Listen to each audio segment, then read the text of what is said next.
Chapter 1640. Everyone knew that Daisy's tail was rainbow-colored. Asterisk, kill that monster. Kill that monster. Kill them. Kill. Wake up. Wake up. Sher Shang felt like he was being pushed around by someone. He could hear the sound of waves and seagulls, and the unique smell of the sea. His skin was so dry that it felt like it was going to crack, and his throat was so dry that it felt like it was going to smoke. There was no saliva in his mouth. Wake up. Sher Shang's vision blurred, and it took him a while to open his eyes. He saw a blonde girl wearing a very ordinary linen dress, but the style was a little Western, but also a little Eastern. The blonde girl's face was red. She was relieved to see Sher Shang awake. She put her index finger to her lips and said in a low voice, "Don't make a sound. We'll be found out." Sher Shang frowned. His body was burning hot, and his skin felt like it was going to explode. He was thirsty. The blonde girl seemed to know what he needed. She looked around quickly and found a wooden bucket among the junk nearby. She scooped some water from the bucket for Sher Shang. Sher Shang looked at her, and the blonde girl smiled innocently. "I won't hurt you." Sher Shang was confused, but he accepted the blonde girl's kindness and drank the water. Sher Shang's thirst was not quenched at all. She wanted to find a place with water and jump into it. Find her. Don't let her get away. Suddenly, there was a loud roar outside, and footsteps were approaching. The blonde girl's expression changed. She put all the junk in front of Sher Shang. "Don't make a sound. I'll go out and distract them." The blonde girl finished talking to Sher Shang and bent over to go out. Sher Shang realized that he was in a very narrow space. The ground was dirty and wet, and the only saving grace was that the light was not bad. However, it was this kind of light that made Sher Shang feel even worse. "I didn't see her. I just came out." There were intermittent voices outside, and the footsteps lingered at the door for a while, as if they were going to come in. "Ah, what is that? It went that way." The blonde girl's scream successfully stopped the footsteps, and then the footsteps chased in a direction. The golden-haired girl didn't come in for a long time, and it was quiet outside again. Only vague shouts of "kill them" could be heard from further away. Sher Shang took out some water from his space and drank several bottles in a row. Only then did his thirst subside a little. She propped herself up and found that she wasn't wearing any clothes at all. She didn't know whose tattered clothes she was wearing could barely cover her body. F***ck. What the hell was the meaning of this? Sher Shang lifted her clothes and looked down. After making sure that she didn't see anything she shouldn't have seen and that she didn't feel anything strange, she heaved a sigh of relief. If this body of hers had been molested by someone, she would have immediately committed suicide and changed planes. So thirsty. All the cells in his body seemed to be clamoring for water. What's going on? Sher Shang took out a set of clothes from his space and put them on. Then he tried to stand up. As soon as his feet touched the ground, he felt as if a knife was cutting him. The sharp pain came suddenly. Sher Shang was caught off guard and fell back into a pile of hay, covering his face with grass. Sher Shang. What the hell? What's wrong with my legs? Sher Shang reached out to touch her legs. There was no wound, and she didn't feel any pain when pinching them. Why did it hurt? She turned over and tried to kick her legs. Her legs were flexible, so there was no problem. She stood up again with the help of the debris next to her. Just like before, the moment her feet touched the ground, she felt a sharp pain and couldn't stand steadily. Sher Shang. What a pair of magical legs. Sher Shang moved inside and listened to the movements outside for a while. After arranging the surroundings, he began to accept the host's memories. The host was called Daisy. She was a mermaid. Yes, the legendary mermaid with the body of a human and the tail of a fish. Mermaids originally lived in the deep sea. But not long ago, there was a big storm and tsunami in the deep sea. The place where the mermaids lived was destroyed by the tsunami. Many mermaids were washed away. Daisy was lucky. She was with a few mermaids. They didn't know where they were washed away, but they swam in the sea for a long time. Then they saw a big thing that could walk on the surface of the sea. They lived in the deep sea and had never seen such a thing. One of the mermaids heard that it was a human ship. Out of curiosity, they swam near the ship. But they were found by the people on the ship. The people on the ship coaxed them to the side of the ship and then caught them. They hung them up. If any of the sisters resisted, they burned them with fire. After that, the ship encountered a storm. Daisy and the other mermaid took the opportunity to run away. But they were too far away from the side of the ship and could only run inside. Daisy didn't know when the mermaid got separated from her. Daisy met several crew members. When she thought she was going to be caught, she was dragged into a narrow utility room. She was too tired. Her body had been out of the water for too long. Her legs had been running on the ground for a long time. She was in so much pain that she didn't have the strength to support herself and fainted. It was obvious that Daisy couldn't hold on. She died. Mermaids who had been out of the water for too long could only die. They had been hanging on the ship for so long and running so desperately. Daisy's death was almost certain. Daisy's last wish was to kill those humans for revenge and help the mermaids return to their original place of residence. They had done nothing, but the humans wanted to kill them. Shang stared at her legs with melancholy. She had no legs. No legs. No legs. Flip the table. Where's Ai's sword? Before Shang's sword could be pulled out, the blonde girl came in from outside with a large basin of water in her hand. She was slightly surprised to see Shang wearing a strange set of clothes. She had never seen such clothes before, but the material looked comfortable. The blonde girl didn't ask where Shang got the clothes.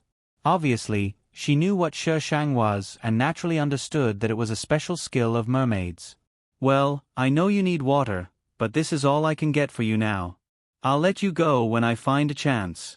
Right now, everyone outside is looking for you. The blonde girl put the basin of water in front of Shang and looked at her expectantly. Shang glanced at her legs, then at the basin, her face full of disgust. Give me a big one. It's not even enough for I to put on the tip of my tail. Who are you trying to embarrass?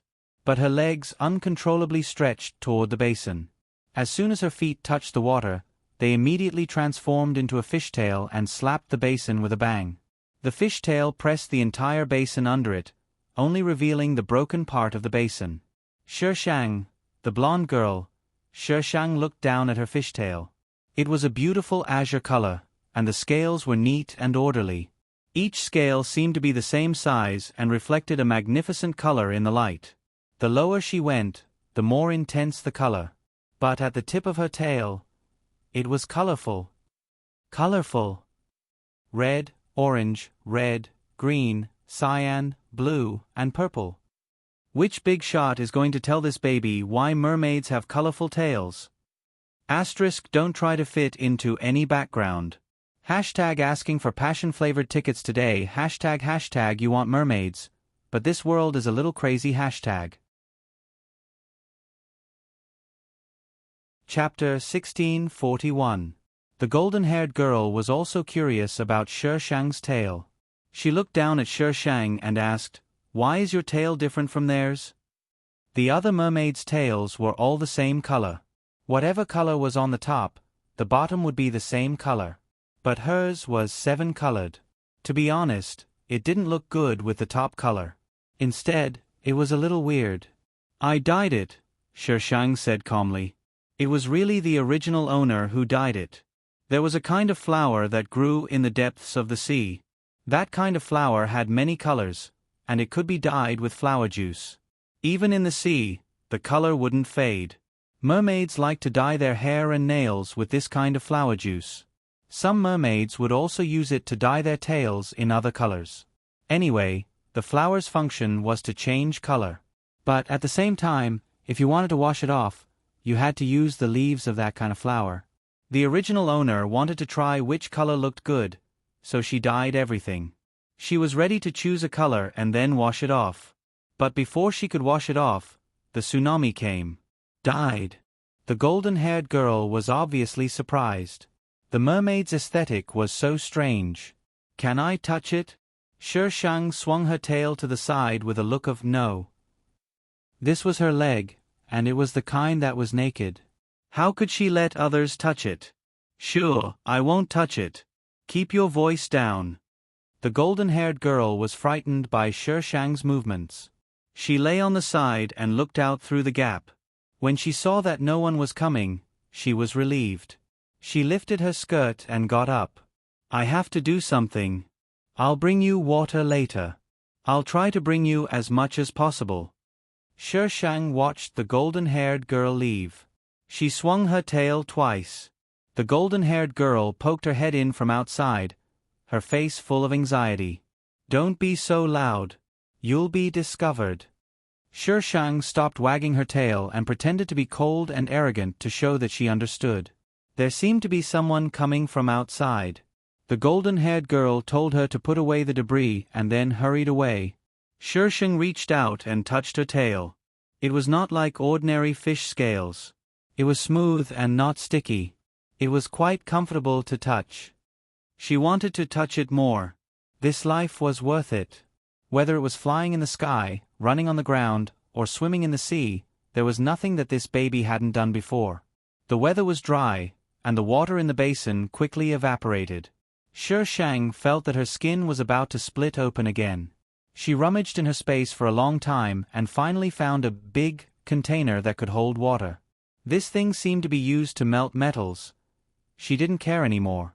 She was about to die. Why should she care about it? If the people of the Alliance knew that you used this thing as a bath, they would turn on their mechas and fight you to the death. Shi Shang emptied more than half of the mineral water in the space and barely managed to fill half of the iron bucket. She propped herself up and jumped in. The surface of the water was barely enough to cover her tail, but unfortunately, her tail could not move. Shi Shang stayed in the water, waiting for her body to recover its strength. Mermaids didn't have any special abilities, and their attack power wasn't very strong. Apart from having a tail that allowed them to swim freely in the sea, they couldn't compare to an ordinary human on land. While she was bathing, Shi Shang forced Buttface to give her the script of this plane. She barely grasped some information about this world. This world was a bit like the combination of the East and the West. It was as if the boundary between the East and the West had been broken.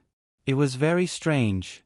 This story was centered around the male and female leads named Clarissa and Mona. The interesting thing was that the female lead wasn't a good person, but an evil witch. Are you scared? Are you surprised? There is actually someone more evil than this baby. Let this baby do it. Okay, how could the female lead be so evil? In fact, the female lead setting was that she had two souls. The witch also lived in her body. When darkness fell, the witch could control the female lead's body. When light rose, the witch would fall into a deep sleep and couldn't use the female lead's body. The real Clarissa would be replaced. The story of the male and female lead started from the ship she was on now. Shi Shang was thinking about how to go out and kill the people outside. She had problems walking now. She couldn't let people carry a bucket to fight, could she? How could she act cool with this damn setting? Flips table. Fly. Damn it, this baby didn't have wings. If she flew on an iron sword, how could she cut people? No, she could explode. Host, calm down. You're making such a big noise. Aren't you afraid of attracting Zero's attention? What's there to be afraid of? We'll deal with whatever comes our way. You have a good plan. I have a wall ladder. Let's see who's better. Shi Shang didn't want to go out now. The weather outside was too stuffy. Her skin felt like it was stuck on a hot iron plate in the stuffy air. She seemed to be able to hear the sound at the beginning, but it was very weak. Later on, she couldn't hear it at all. Shi Shang added more water and sank to the bottom of the water. A cool and comfortable feeling spread through her limbs, like a thirsty person who suddenly found an oasis. It's over, it's over. She didn't feel suffocated in the water at all. Breathing with her mouth open was the same as breathing on land. Mermaids belong to the world of water. Ah, I don't want to be a fish. Mermaids are much more advanced than ordinary fish. In ancient legends, mermaids are monsters. Host, don't compare mermaids with ordinary fish. Then they're not fish? Shang looked disgusted. You make it sound so high and mighty, but to put it bluntly, they're not fish. They're salted fish out of water. Retarded host. But face, you're awesome. You even dare to scold I. So what if I scold you? Can you uninstall me? The system, which was on a path of death, didn't want to stop. It also needed a place to vent. If it continued to sulk, it would crash. Shang popped her head out of the water. Droplets of water dripped down her hair. Shang then noticed that her hair was also blue. Fortunately, it wasn't dyed into a colorful Mary Sue by the original host. Shang tied up her hair and lay on the edge of the water before answering Buttface. No, but I can show you something else. What? Suddenly, it felt a little uneasy. It felt like something bad was going to happen.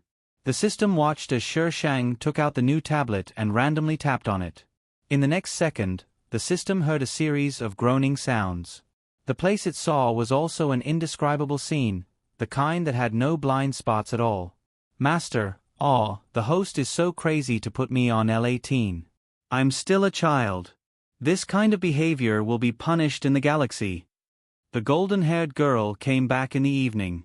This time, she carried a bucket full of water. When she saw Shang's luxurious iron bucket, she was stunned. How come there were things that she had never seen before every time she came? The mermaids were really amazing. The golden-haired girl approached the iron bucket and bent down to look inside. Shang was curled up under it with her eyes closed. The golden-haired girl asked carefully, "Where did you get this? Was there such a thing on the ship? Why hadn't she seen it before? No, where did she get it?" Chapter 1642. Shang popped out of the metal bucket and glanced outside. It was getting dark and the temperature was dropping. It wasn't so uncomfortable. I found it here. Shang gave a perfunctory reply and climbed out of the metal bucket. Once her fishtail left the water, it automatically turned into a pair of legs. Her slender legs were exposed to the air. Before the blonde could see them clearly, they were covered by a soft cloth. The blonde girl looked around. It was full of junk. She didn't know what was in it, so she really couldn't tell where it came from. But she didn't leave, so she must have found it here. Then where did you get the water? I'm a mermaid. Isn't it normal to be able to control water? Shang continued to talk nonsense. Ordinary mermaids couldn't control water at all. It was said that the chief of the mermaid tribe could. But the original owner was a little mermaid and had never seen the chief of the mermaid tribe. So she didn't know if it was true or not. The blonde girl believed what Shang said. She put down the bucket and took out two things that looked like bread from her clothes. Do you want to eat? I'm not hungry. Shang didn't feel hungry. It wasn't difficult for mermaids to hunt in the deep sea, so they always ate until they were full. This way, they didn't have to hunt all day. The blonde girl shyly took the food back. I don't know what you want to eat. What's your name? Shang sat on the metal bucket and tied his belt. He tilted his head and looked at the blonde girl. The blonde girl met a pair of dark blue eyes. Her heart trembled. She felt like her soul was suddenly hit by something. She wanted to sink into those dark blue eyes. She was so beautiful. More beautiful than anyone she had ever seen. My name is Cynthia. The blonde girl blushed and answered. It's a very nice name. Shang swung his legs and waited for the sky to darken. Do you know where the lifeboat is? Cynthia nodded. I know. Why are you asking this? If she wanted to escape, she could just jump into the sea. Go to the lifeboat now and leave this ship. Why? Cynthia looked at the mermaid who was so beautiful that it seemed unreal. Shang revealed an evil smile. Because this ship is going to sink. Cynthia's eyes widened. You want revenge? No, you can't walk on the boat. You'll be caught by them. They'll hang you up like before. You'll die just like the other fish. Shi Shang looked at Cynthia strangely. You're a human. You should be siding with humans. Why are you siding with me? Her first reaction was that she couldn't walk on the boat. He even dared to harbor mermaids. Was this something a normal human being could do? In this world, mermaids were ferocious creatures in human legends. They would lure sailors or humans on ships and then eat them. Cynthia's face was bitter. The people on this ship are not good people. I was kidnapped. Cynthia did not remember where she was from. She was still very young when she was abducted. The people on this ship were trading people at that time. She was originally going to be sold, but she hid and was only discovered after they finished the trade. At that time, she was dressed like a boy, so she was thrown on this ship to be sold next time. She worked hard on the ship. They might have thought that she was useful and obedient. During the second trade, no one mentioned selling her. She was left here, cooking and cleaning the room.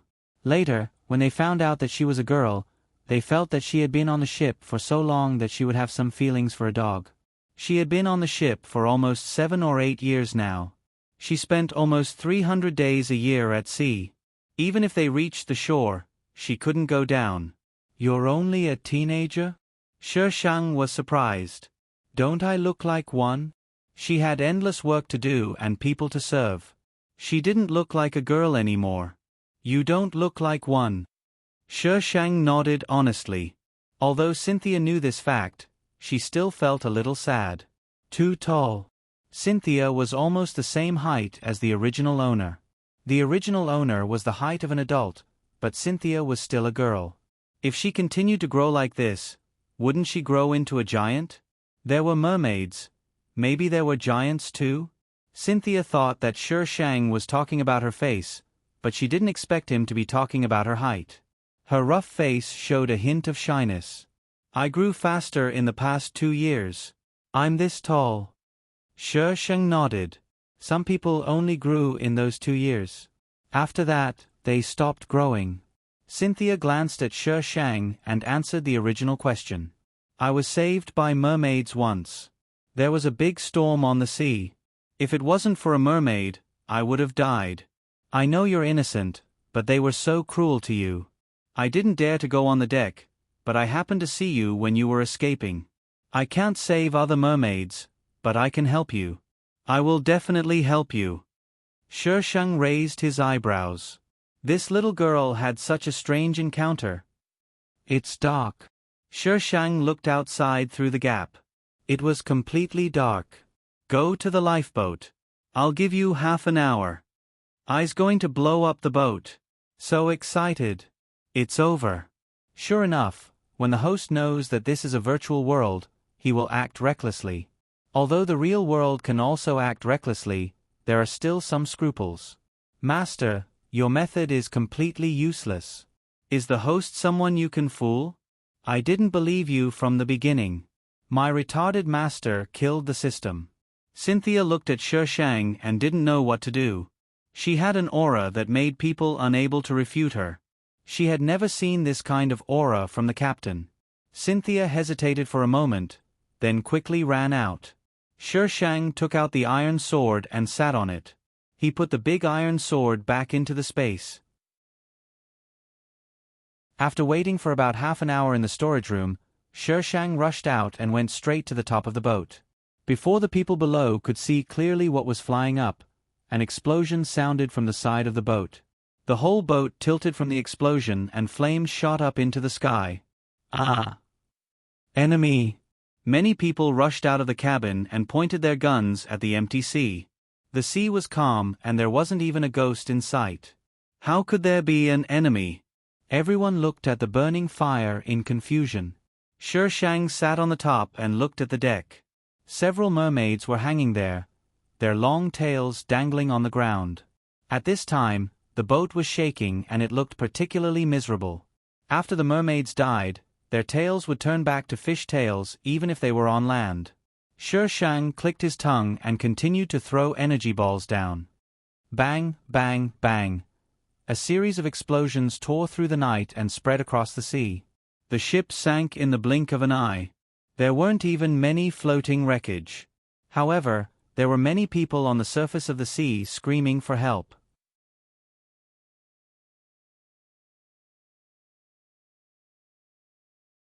She didn't expect that she would be buried at the bottom of the sea after just regaining her freedom today. Cynthia didn't want to die, so she used all her strength to row forward. She didn't notice when the mermaids who had been bobbing up and down around her had disappeared. When she did, she was the only one left. Even the merfolk were afraid of storms? Cynthia glanced behind her and felt her vision go dark. She used all her strength to row forward. A wave chased after her and covered the place where the boat had exploded. The wave pushed forward. The power of the sea was mysterious and powerful. Cynthia, an ordinary human, wanted to resist this power. It was like a mantis trying to stop a chariot. The white waves knocked the boat into the water. Cynthia fell into the water again. The turbulent whirlpool at the bottom of the sea made it impossible for people to struggle. No wonder the merfolk were afraid of storms. In the end, she was still going to die. Blue sky, white clouds, and a gentle sea breeze. The waves washed the sand on the shore, washing some sea creatures to the shore. Seagulls flew around in circles. Cynthia's heavy eyelids slowly opened. She stared at the blue sky above her and blinked several times. Hell is so beautiful. Are you out of your mind? Damn, I saved you for nothing. A slightly familiar voice suddenly sounded beside her. Cynthia sat up abruptly and looked at the person sitting on the sand next to her. She widened her eyes slightly and blurted out, "You're dead too?" She was out of her mind. Shang grinned evilly. "It's me. I'm dead too." Cynthia felt that Shang's smile was a little scary. She hugged her arms tightly, but in the next second, she suddenly shrank them back. She still had body temperature. Cynthia pinched herself again. She could still feel the pain. She swallowed her saliva and looked carefully at Shang. Shang thought that she had discovered that she was not dead. Who knew that she would say next, "There doesn't seem to be any difference between a dead person and a living person, Shang. Throw her into the sea for me." Damn, I saved an idiot. Shang could not be bothered with her. He lay on the sand and practiced shaking his legs while thinking about life. She was now a fish, so what was Feng Ci? All kinds of strange creatures in the sea flashed through Shang's mind. He quickly stopped his imagination from running wild. He could not help but shudder. I don't want such a strange Feng Ci. I refuse. More importantly, where was he going to meet his wife? No matter what species she was, he had to meet her first. Are we going to stay here forever? Is there no difference between hell and the world we live in? Cynthia crawled to Shang's side on all fours. I always thought that hell was scary. It's full of vengeful souls and evil spirits. Cynthia suddenly paused as if she had just realized something. Are we in heaven? Shang. Throw her into the sea for me. We must be in heaven. Only heaven would be so peaceful. I can't believe I can enter heaven. Cynthia became more and more excited as she spoke. The shadow of death seemed to have been washed away by entering heaven. It was not worth mentioning anymore. Shang sighed. Some people's thinking was really strange. You're not dead. Shang said faintly, "Stop dreaming." Heaven. If heaven was like this, who would want to go there? Are you stupid? Sigh, water must have entered her brain. I won't lower myself to the level of an idiot. Not dead? Cynthia's expression froze. After a moment, she retorted, "No, that's impossible. How could I not die in such a big storm?" Shang. This idiot's thinking was really strange. Wasn't it good that she was not dead? No matter how much Cynthia resisted, she had to believe that she was not dead. She was still alive. Compared to knowing that she had died and entered heaven, Cynthia was much more depressed after knowing that she was not dead. She hugged her legs and stared blankly into the distance. This is a deserted island. We will still die on it. She would rather die. Even if there was food on the island and they could live on it, the chances of them being rescued were very low. So no, she might have to live on this deserted island for the rest of her life.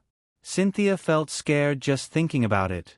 She did not want to live on a deserted island alone with no one to talk to. She would go crazy if she was alone.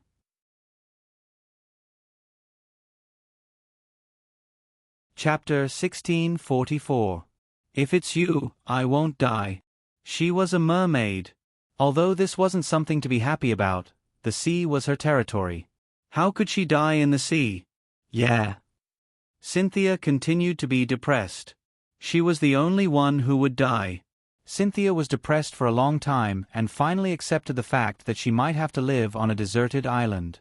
She took a deep breath and got up to wander around the island. The island wasn't very big. There was only a coconut grove and nothing else. If there was a big storm, the island would still suffer.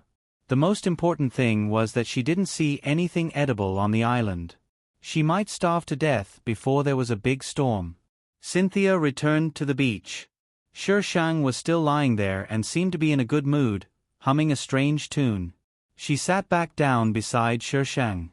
You should go back to the sea. I don't like the sea. If it weren't for the fact that this body needed water, she wouldn't have wanted to go to the sea. When she was at the bottom of the sea, it was dark all around and gave people a very depressing feeling. She had the body of a mermaid, but not the soul of a mermaid. She occasionally felt that the sea surface was beautiful, but she definitely didn't want to live at the bottom of the sea. Which mermaid doesn't like the sea? Cynthia was surprised. Mermaids originally lived in the sea. How could they not like their home? I'm different from those flirtatious cheese outside. Cynthia. What did flirtatious cheese mean? Cynthia felt that there was a generation gap between herself and mermaids. She thought for a moment and concluded that it was a racial difference. She couldn't understand the thinking of mermaids. Cynthia hadn't eaten all day and was already starving. Her stomach was growling, and she asked her master to feed her as soon as possible. She sat on a stone, clutching her stomach. In less than 3 days, she would starve to death here. The feeling of starving to death must be terrible. Cynthia's imagination ran wild. Suddenly, it was dark in front of her. She looked up and saw a figure floating in front of her. Ah! Cynthia screamed, and her body fell off the stone and fell on the sand. What are you screaming for? Did you see a ghost? Screaming in the middle of the night scared this baby to death. Hearing the familiar voice, Cynthia's frightened heart was pulled back. Daisy, you scared me to death. She got up from the ground and saw that Shang was sitting on an iron sword. She only saw a figure floating in front of her and didn't have time to see anything else. This. How could it fly? Shang did not answer Cynthia's question. His eyes fell on her stomach, which was still growling. Are you hungry? Cynthia touched her stomach, her face pale. I haven't eaten anything today. When she was unconscious, she didn't know how long she had been unconscious. Aren't the coconuts on the trees behind us edible? Shang looked at the coconut forest in the distance and despised Cynthia again. Cynthia followed Shang's gaze and asked curiously, Can I eat that? Can't I? Shang asked. Could it be that the coconuts in this world were different from the coconuts in other worlds and were poisonous? No one said that it could be eaten. Cynthia said, and the shell is very hard. It can't be opened at all. Shang was speechless. No one had found out that it could be eaten. Where the hell was the progress bar of this world? Most of the story took place on the sea, and a small part of it took place on land in a less developed place. It didn't even mention the time of the story. There was no way to play this game. It didn't even mention the time of the story. The time of the story isn't important. What's the point of mentioning it? F***ck. Isn't this normal? Which story doesn't mention the time of the story at the beginning? Time, place, and characters. Aren't these 3 important elements? Don't think that I don't know this just because I'm not educated. Maybe other people don't take the usual path. You're the only one who can take the unusual path, but others can't? The system snorted and argued with Shi Sheng. That's really an unusual path. Shi Sheng sneered. There was no time, and it was a combination of the East and the West. What kind of terrifying world would it be? Did they ask for the opinion of the space law? Every world had its own framework. When a few worlds were combined, who knew what kind of terrifying thing would be born? Scary. This world felt so dangerous. Host, you're overthinking. Paranoia is really an illness. Host, please don't give up on treatment. You can still be saved. I've given up on treatment for many years. For someone like her, paranoia was not a problem at all. After all, everyone she saw was someone who wanted to kill her. She had offended too many people. She couldn't help it. What's there to be proud of? You'll only be happy if you offend people in the galaxy, right? Shi Sheng and the system were talking nonsense. Cynthia asked a few more questions, but Shi Sheng didn't hear any of them. Therefore, in the face of Cynthia's questions, Shi Sheng was also confused. Go and pick the coconuts. Shi Sheng ordered Cynthia. Cynthia looked at the coconut forest. Under the night sky, the coconut forest was pitch black. It was like a beast crouching in the darkness, waiting for her to die. She swallowed her saliva in fear, but in the end, she braced herself and went over. The coconut tree was straight and tall, so it wasn't easy to climb. Cynthia was so hungry that she almost had no strength. She wanted to climb to the top to pick the coconuts, but this was a difficult exercise. Cynthia couldn't do it. She tried a few times, but she still couldn't climb up. She fell to the ground and panted. Huff, huff, huff. Cynthia's scalp suddenly went numb. It seemed like something in the darkness was imitating her breathing. She didn't dare to open her mouth and breathe. Her whole body tensed up. Huff, huff, huff. The sound was still there.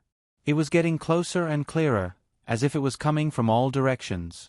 She couldn't tell where it was coming from. Ah! Cynthia screamed. She crawled to her feet and ran toward Shi Sheng. Shi Sheng's lips twitched when he saw Cynthia running toward him as if she was being chased by a ghost. It was so nice to be young, to think that this kid could have so much fun on her own. Cynthia ran to Shi Sheng's side and immediately hid behind a rock. She said in a sobbing tone, "Daisy, there's something in the forest." "What is it?" "No, I don't know." She only heard the sound of breathing that was very similar to hers. She didn't see anything. Cynthia poked her head out and looked in the direction of the coconut forest. It was silent there, like a giant beast sleeping under the night sky. It didn't show any sharp claws or fangs. "I'll go take a look." Shi Sheng controlled the iron sword and headed toward the coconut forest. The sea breeze blew across the surface of the sea. Cynthia felt a chill down her spine. She immediately chased after Shi Sheng. It was much safer to follow Shi Sheng than to go alone. Shi Sheng wasn't very fast. He was about the same speed as a person walking. Cynthia caught up with him easily. The coconut forest wasn't far from them. Shi Sheng soon reached the edge of the forest. There was spiritual qi in this world, but she couldn't use it now. She could only rely on her intuition to determine if there was any danger here.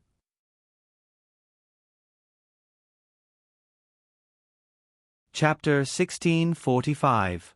There was a dead silence in the coconut forest, which was unusual. Besides the coconuts, there were other plants. Even the chirping of insects could be heard. Is there something there? Tut. Let's see what it is. I've never seen such a chaotic world before. Very good, the host is going to make trouble again. Please fasten your seat belts and protect yourselves. We are not responsible for any problems. Step back. Shi Sheng asked Cynthia to step back. Cynthia didn't know what was going on. She looked at the dark forest and slowly stepped back to the beach. The sound of the waves had never been so reassuring. Shi Sheng flew high and threw energy balls into the coconut forest. The purple energy balls exploded one by one, and deep pits appeared one after another. Rustle, rustle, rustle. A noise came from the edge of the coconut forest. Shi Shang saw the sand outside was surging. It seemed that something was going to come out of the sand. She immediately threw an energy ball into the sand. The sand was blown into a big pit, and the place where the sand was surging returned to normal. Shi Shang quickly glanced down. It was quiet down there. The thing hiding in the dark seemed to have been killed by the explosion. She flew around the edge. Just then, a snow-white tentacle stretched out of the sand and whipped toward Shi Shang. Shi Shang suddenly rose. The tentacle didn't touch her, but it stretched out again. At the same time, several similar tentacles stretched out from the ground. Each tentacle was as thick as a bucket and looked like the tentacles of an octopus. There were many suckers under the tentacles, but there were sharp teeth in the suckers. If she was touched by them, she would die a horrible death. Shi Shang felt a chill run down his spine. He quickly blew up the tentacles. The broken tentacles obviously angered the monster. The whole coconut forest began to shake, and the ground kept rising. The whole island was a monster. When the monster completely rose out of the sea, its full appearance was exposed in the night.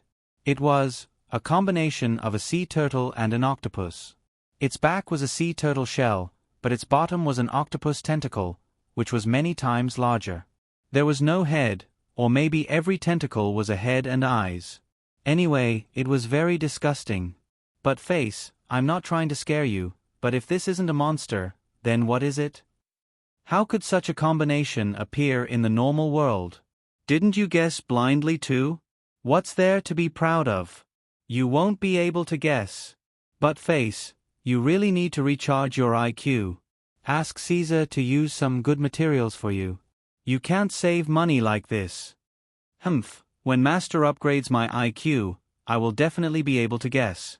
No, she was very familiar with the space. Why should it be more familiar with things than her? Humph, I almost got tricked by her. The system has gone offline. Cynthia stood on the edge. The monster came out of the sea and almost threw her into the sea. She grabbed onto a rock next to her to steady herself. Before she could climb up, her body suddenly tilted downwards, and half of her body fell into the air. Cynthia looked down and saw countless tentacles. The sharp teeth on the suckers shone with a cold light. She didn't dare to imagine what would happen if she fell. Bang! The explosion in the distance affected her. The rock she was holding onto was directly shattered, and her body fell down weightlessly. Ah! The moment Cynthia fell, she seemed to see a figure flying over from afar. Wherever she went, there was a series of explosions. The whole monster tilted to the other side. She was lucky that she didn't fall into the monster's tentacles. With a splash, she fell into the sea. When she came into contact with the sea again, the previous experience suddenly flashed through her mind, and she felt a little scared. Many sailors would have this experience. Because they had experienced the sea storm and seen the mysterious power of the sea, they were afraid of the sea and never dared to go into the sea again. Maybe it was because she was scared by the monster. At this time, Cynthia, who had drifted on the sea for many years, also had this kind of mentality. She was scared. After blowing up the monster, Shi Shang watched the monster sink to the bottom of the sea. The sea returned to its calm state. He turned his head and remembered that the little one was missing. She was about to go down to get the little one, but who knew that there would be a thunder in the sky? Shi Shang was so scared that he almost fell off the iron sword. Damn! Don't they inform me of thunder in advance? Just now, he didn't see the impulse to strike her. Suddenly there was a thunder on the ground, and he was scared to death. The sky was covered with dark clouds. After the thunder, lightning struck directly. Damn, damn, damn, damn, damn. Not only did you not inform me, you didn't even give me time to prepare. What do you mean by this? Don't think that you can do whatever you want just because you are the heavenly Tao. I won't accept it. Rumble, what responded to Shi Shang was an even more violent thunder and lightning. Someone is going to die. Bah, a dead fish is going to die. Run. Sher Shang dived into the sea. The thunder and lightning entered the sea without any obstruction, and the whole sea was reflected in a strange purple color. Sher Shang quickly added a few layers of protection on himself and sank deeper into the sea. She didn't believe that the thunder and lightning could catch up with him. She saw that the monster was sinking continuously. Not far from it, a small figure was sinking with it. Sher Shang looked back and didn't see the thunder and lightning chasing after him. He swayed his colorful tail and quickly swam in that direction. Sher Shang pulled the unconscious Cynthia back and separated her with a talisman. He didn't check if she was still alive. He tied her to his tail and swam forward with a bubble. Ha! Sher Shang looked in the direction of the monster with a strange expression. The monster was dismembered. As its thick tentacles broke, its abdomen was exposed. It was shining with a golden light, and he could vaguely see a ship inside. A ship. Sher Shang gave up on swimming forward and chased after the monster. Kill! Kill them all! The sound of fighting on the surface of the sea was endless. The sound of gunfire was deafening. 2 ships were exchanging fire on the surface of the sea. Both ships had the same skeleton flag. It was obvious that they were on the same side. However, for some reason, they were in a fight to the death. Damn! Turn the rudder to the left. They're crashing into us. Pull, pull. The 2 ships pulled away from each other just as they were about to collide. Both sides stopped firing at the same time. The people on both sides stood on the deck, as if they were going to negotiate. Bert, you're almost out of ammunition, right? Compared to my bugle call, you're no match for me. If you surrender now, I'll be lenient with your betrayal. As for the rest of the people who were instigated by Bert, I'll also spare your lives. Bah! Do you even believe your own words? The bearded man called Bert sneered. You think we don't know how cruel you've been all these years? If we surrender now, we'll die. Don't be fooled. The people behind Bert were a little shaken, but they immediately calmed down after being yelled at by Bert. Kill these traitors. Kill. The 2 sides started cursing again. The negotiation between the 2 was completely ineffective. Splash. Just as the 2 sides were about to exchange fire, a tattered ship suddenly emerged from the bottom of the sea and stood between the 2 ships. ## today's red auspicious wood flavored ticket # a new week has begun. Come on, give your tickets. Little cuties with monthly tickets, give them to us.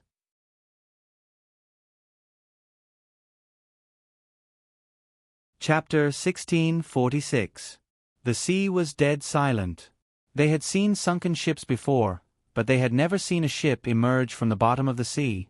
What the hell? Pop. There was a soft sound in the air, and something around the ship seemed to break. An invisible wave of air blew past, and the skeleton flag fluttered in the wind. Ship. Captain, this looks like the Samsara. A sailor beside Bert pointed at a symbol on the ship, trembling. Then, he suddenly shouted, It's the Samsara. It's a ghost ship. The Samsara was once known as the Overlord of the Sea. It belonged to a certain duchy, and this ship was practically a pirate's nightmare. There was a saying that circulated back then, meet the Grim Reaper on the Samsara. Meeting the Samsara was equivalent to meeting the Grim Reaper. It represented the arrival of death. But at the end of the last century, the Samsara suddenly disappeared from the sea. No one knew where it went. A ship disappearing at sea wasn't big news. The sea was mysterious and powerful. This was something they had to understand the moment they set foot on the sea. But the Samsara had disappeared. There were many rumors circulating back then. Later on, someone said that they had seen the Samsara at sea and that it had become a ghost ship. During the period when the Samsara disappeared, many famous pirate ships mysteriously disappeared. Thus, this rumor spread further and further. Everyone thought that the Samsara had become a ghost ship and continued to hunt down pirates. Of course, Sher Shang didn't know that the Samsara had such a tragic background. In fact, the Samsara had been dragged into the monster's stomach. After soaking in the sea for so many years, the fact that it could still float was already a surprise to Sher Shang. There's someone. There's someone up there. Fire. The two ships seemed to be commanded by a single person. They opened fire at the same time, and shells flew towards the old Samsara. Shishang, F***CK. I haven't finished studying it yet. What are you guys fighting for? She didn't understand how to operate this antique at all. After all, antiques were manually operated. In her era, they didn't need to be manually operated. A few buttons were easy to operate. She didn't know if a warship could be operated in the water. Host, please stop your imagination. When did you see a warship in the water? F***CK. Warships were used in the universe. Those used in the sea were called ships. Wait, host, you even brought a warship. A battleship was usually used as a command center during a battle. It could accommodate countless mechas and hundreds of thousands of soldiers. It was equivalent to a small base. How could you bring a base with you whenever you wanted? Where would I get a battleship? Shishang rolled his eyes. Did they think that warships were cabbages that could be found anywhere? Warships were something that only the government could build. One of the reasons was that they were expensive to build. When they were not in use, the cost of maintaining them was astronomical. Other than the government, no one else could afford to use them. Of course, even if one couldn't build one privately, it didn't mean that one couldn't own one. Robbing the government was also possible. However, even if they managed to get their hands on it, the average person would not be able to operate it. The battleship had its own password and AI defense system. Unless it was a designated person, the battleship would not listen to your commands. If they didn't listen to orders, then they were just a pile of scrap metal. What was the point of having a pile of non-metal? The system heaved a sigh of relief. It had been scared to death. He thought that she would carry something so dangerous with her. The two of them spoke in the blink of an eye. How could the Samsara withstand such a fierce barrage of cannon fire? The shabby wooden planks were reduced to a few pieces of scrap wood amidst the cannon fodder, falling apart very quickly. Shishang fell into the water again. Shishang, where was I's sword? It was not easy to find a ship, but it was still F***King sunk. The pirates did not expect the Samsara to be so weak. It sank in just a few hits. They must have encountered a fake Samsara. What is that? A mermaid. Some pirates leaned over the side of the ship to look. Shishang was floating at the place where the Samsara had sunk. His ocean-like blue hair was very eye-catching. Oh my God, it's really a mermaid. Catch her. We're rich. Ha ha ha, a mermaid, a living mermaid. Net, quickly get the net. Don't let her escape. The people on the opposite ship were not to be outdone. We were the ones who discovered it. What do you want to do?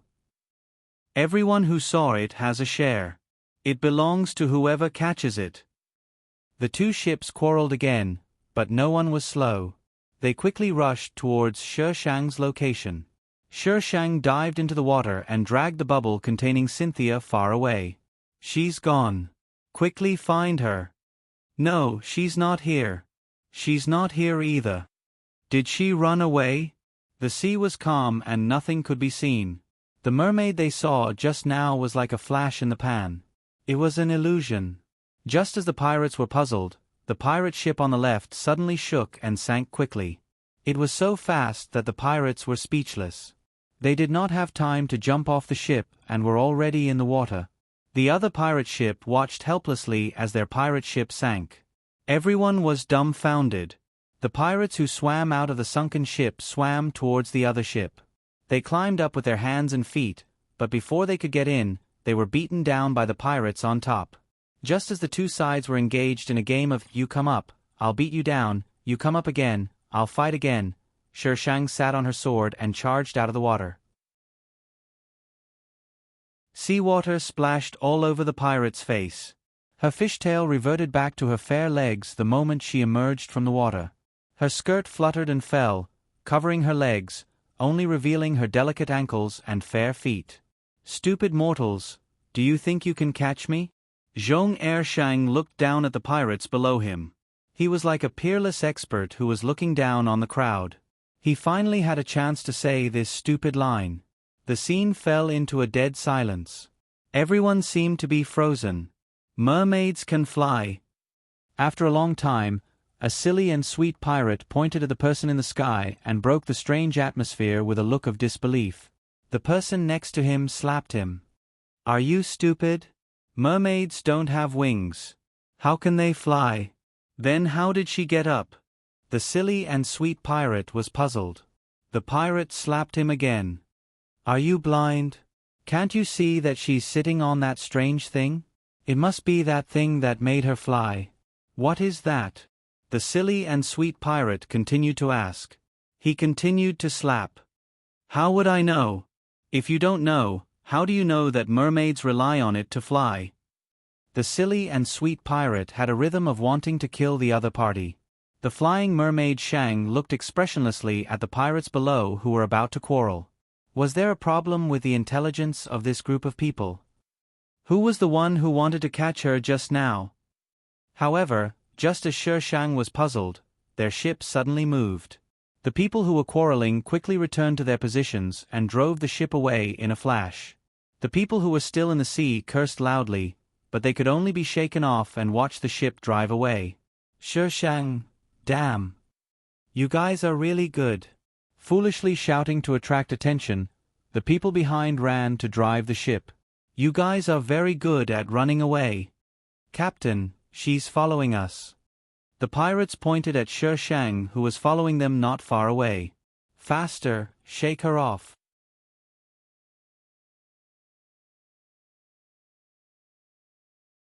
Chapter 1647. If one had to ask the pirates what they regretted the most today, it must be breaking up. If they hadn't broken up, why would they have fought? If they hadn't fought, why would they have encountered the samsara that had suddenly surfaced? If they hadn't encountered the samsara, why would they have sunk it? If they hadn't sunk the samsara, why would they have met the mermaid? If they hadn't met the mermaid, why would they have wanted to catch her? If they hadn't wanted to catch her, how would they have ended up like this? They were collectively tied to the deck to sunbathe. And the mermaid was sitting on the side of the ship, dragging a bubble. What a terrible day. Shang struggled to drag Cynthia up. He didn't know if she could be saved after soaking for so long. Which one of you knows how to treat a patient? Shang looked at the pirates who were tied together. The pirates' eyes all looked at a thin, dark-skinned man. The man swallowed hard, revealing his white teeth and squeezing out a smile that was uglier than crying. Shang let him go and forced him to Cynthia's side. See if she's dead. If she's dead, throw her into the sea. If she's not dead, save her. If she can't be saved, throw you into the sea. The dark-skinned man was so scared that he knelt down beside Cynthia. For the first time, he prayed for someone to die. At least if she died, he wouldn't be thrown into the sea. However, the truth gave him a heavy blow. She was still alive. Although her breath was weak, she was indeed alive. Still alive, the dark-skinned man said, trembling. Then save her. The dark-skinned man didn't dare to say otherwise. They had just experienced a terrible scene. Not only did none of the cannonballs hit her, but she also killed several of them. That speed was not something a normal person could deal with. Shang drove the iron sword to fly in front of the pirates. He crossed his legs and ate melon seeds. I'm not an unreasonable fish. Now I'll give you two choices. The first choice is to jump, and the second choice is to sail the ship for me. The mermaid didn't know how to sail, but she didn't want to live in the sea. She could only find someone to sail the ship. The samsara had been sunk, but now they sent another ship with a crew. She helped them kill their opponents, and they would sail the ship for her. No cat biscuits. The pirates looked at her as if they were looking at a monster.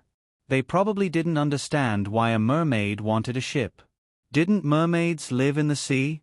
Of course, in the end, these pirates had no choice but to submit to the tyranny of the Shang.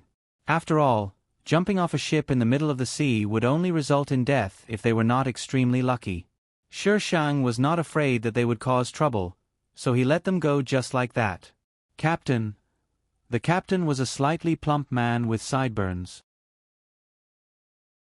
His name was Myron, and the ship that had just sunk belonged to the traitor Bert. Don't act rashly. He wasn't as impulsive as Bert. This mermaid was very strange. If she dared to let go of him like this, then she either had confidence in herself, or there was something wrong with her IQ. But judging from the situation before, this mermaid didn't have a problem with her IQ. They had also seen her strength, so it was better to listen to her now. Myron pacified the crew and walked straight to the Sheng. How should I address you? Daisy. Then may I ask Miss Daisy, where are we going? Pirates were often caught, sometimes by other pirates, sometimes by the Navy. Therefore, it was compulsory for almost every pirate to know when to yield and when to stand tall. They were like centipedes, dying but not falling down. Give them an opportunity and they would come back again. They were known as parasites of the sea. Go wherever you want, and do whatever you wanted to do before. Sheng didn't care. She didn't want to go anywhere right now. She didn't know where the male and female protagonists were, so she just wanted to be a mermaid. The corner of Myron's mouth twitched, and his eyes flashed. He said tentatively, "We're going to a place to fish for gold." Oh. Sheng wasn't very interested. Previously, when she took the samsara out, she saw that the monster's stomach was full of gold, silver, and jewels. The things inside were more than she could spend in a few lifetimes. Myron took a few glances at Sheng. Her expression was languid as she gazed out at the surface of the sea. The charm in her eyes didn't need to be deliberate to charm one's heart, making one want to worship her beauty and do anything for her, even if it meant giving up their lives. Captain. Myron quivered, and the confusion in his eyes was replaced by clarity. He looked at the person who called him and immediately turned to leave. His back was drenched in cold sweat. Cynthia had been at the bottom of the sea for a long time and hadn't been treated in time, so she only woke up a few days later. When she found out that she was on a pirate ship, she was in despair. The ship she was on before wasn't a pirate ship. They were just smuggling things that the Navy wasn't allowed to transport, such as people. Cynthia had seen them trade with pirates before, and pirates were much scarier than them. She had just escaped the tiger's den and entered the wolf's den. However, Cynthia found that these pirates didn't do anything to her. They even provided her with good food and drink every day. It wasn't until she could walk that she realized that the mermaid she met was in charge of the ship. Thank you, Daisy, for saving me again. Cynthia's face was still pale. She lifted her skirt and sat next to Sheng. Sheng lay on the edge of the metal bucket, her blue tail soaked in the water. Her thin clothes covered most of her tail, and her colorful tail swayed gently, slapping the water. Sheng ignored Cynthia and continued to look at the nautical chart in her hand. Cynthia silently took the chart and turned it in her direction. This is how it looks. Sheng looked over faintly and threw the chart aside. Her whole body shrank into the metal bucket and sank into the water. There was a little too much water, and it overflowed from the metal bucket and splashed Cynthia all over. Cynthia. Sheng didn't care where they went or what they did on the ship. Except for the fact that they weren't allowed to yell at her disrespectfully, Myron was almost the one in charge of the ship. Myron had also tried to figure out the character of this fish. Captain, a storm is coming. The pirate on the observation deck shouted down. Myron's face was very pale. What's going on recently? The storms are endless. It wasn't unusual to encounter storms at sea, but to encounter storms so frequently was unusual. Before they met Sheng, they had found that storms were frequent at sea. Later on, they would encounter one almost every other day. The scariest thing was that the storms seemed to be getting worse. That's right. I don't know why, but I've been having a bad feeling lately. The person next to Myron looked at the dark clouds in the distance. What the hell is going on? The journey this time hasn't been smooth. I don't know why. Myron saw that everyone was standing together and discussing. He walked up a few steps and shouted, "Okay, everyone, let's move."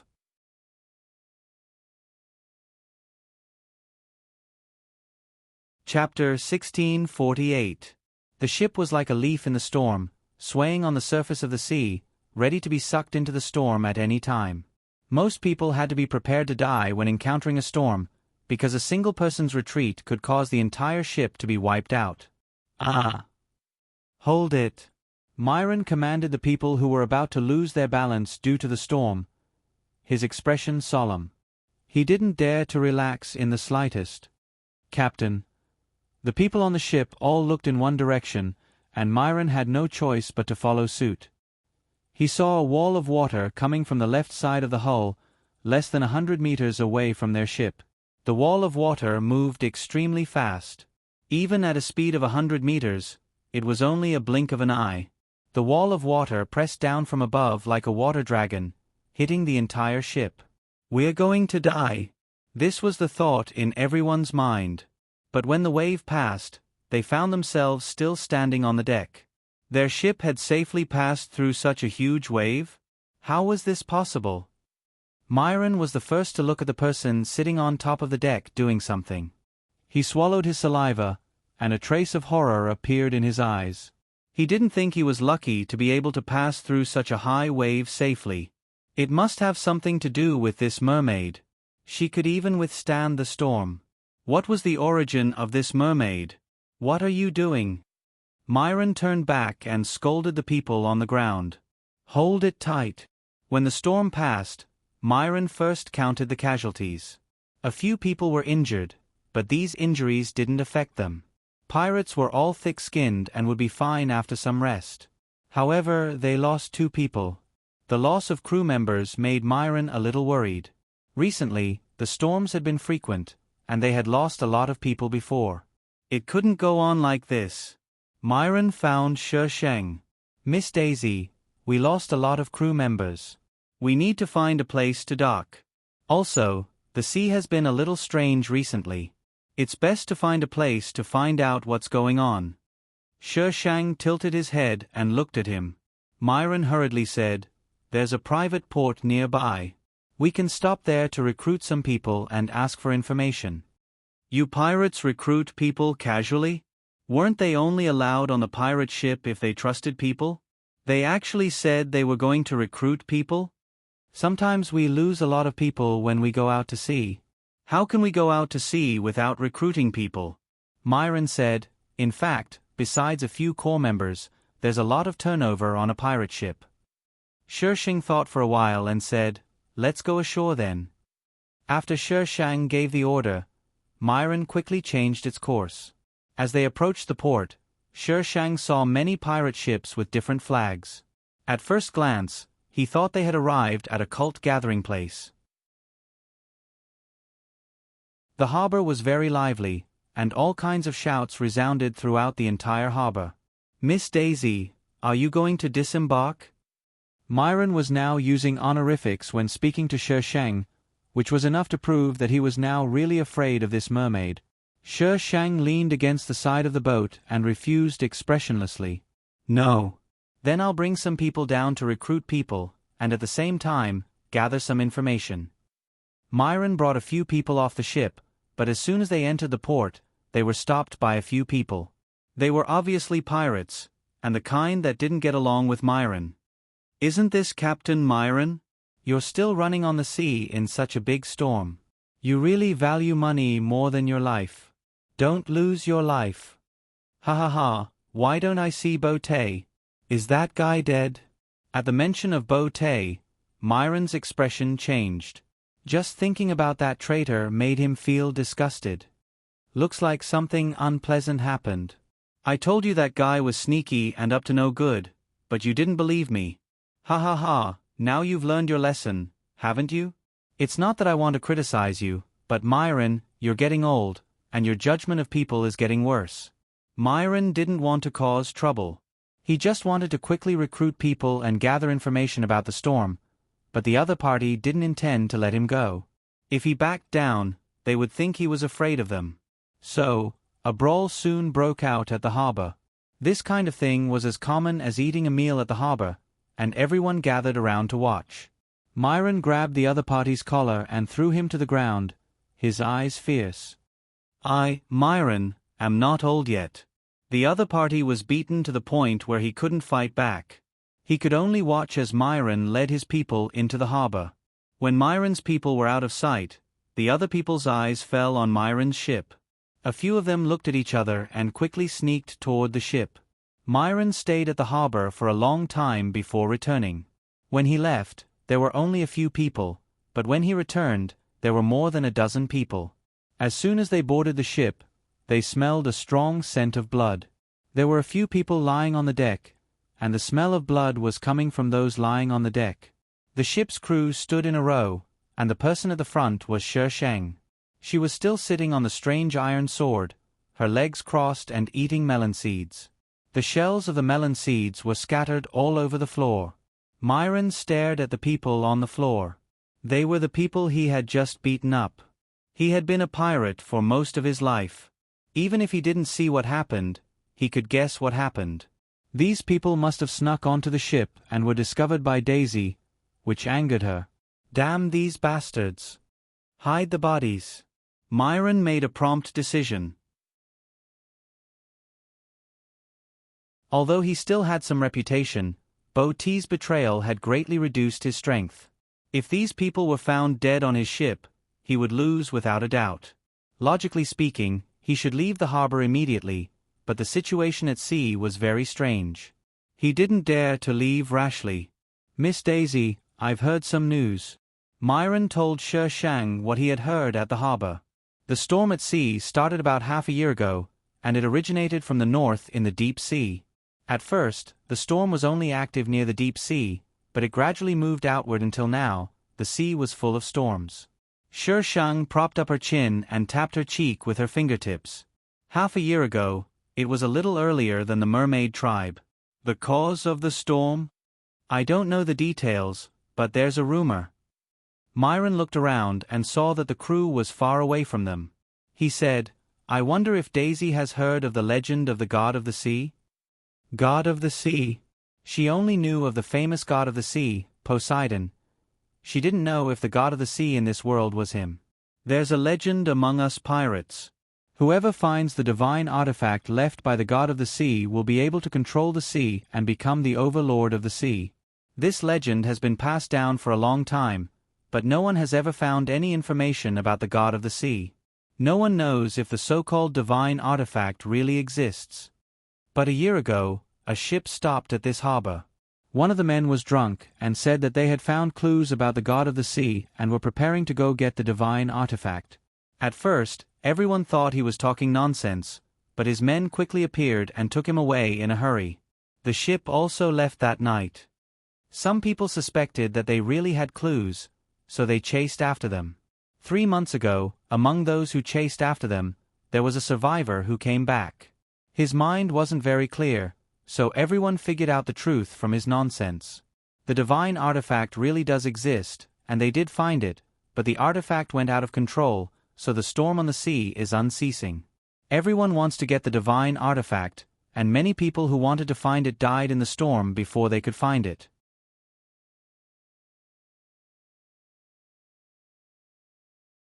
Chapter 1649.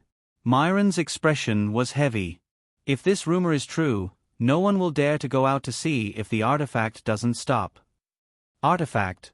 According to the plot, the artifact was the main plot. All forces would fight for the artifact, and in the end, the female lead's team would fight their way out and win the artifact. However, in the plot, the artifact didn't start so early. Perhaps it was a different perspective, but the female lead's experience was different from the others. "Miss Daisy, do you think we should go out to sea?" The sea was so dangerous now, and he didn't want to take his people to risk it. But he didn't have the final say, so what could he do? No. Shi Shang wanted to refuse. She wasn't interested in divine or immortal weapons at all. But then she remembered Shang Zhao's other wish. If she wanted the mermaids to return to their original home, she had to get a divine weapon to calm the storm. So she changed the topic. "I'll go by myself. You guys wait here." Myron was surprised. It was a storm. Of course, Myron didn't dare to ask why. He couldn't afford to offend this mermaid, so he could only follow Sher Shang's arrangements. When Cynthia heard that Sher Shang was leaving, she immediately got on the boat that Myron had prepared for Sher Shang. Myron felt that mermaids had a high chance of surviving at sea, and this mermaid's ability wasn't ordinary. But an ordinary person, wasn't she looking for death? Are you looking for death? Sher Shang thoughtfully said Myron's line. Cynthia's face was resolute. Daisy, I'd rather die than stay here. Cynthia thought it through. These people were pirates.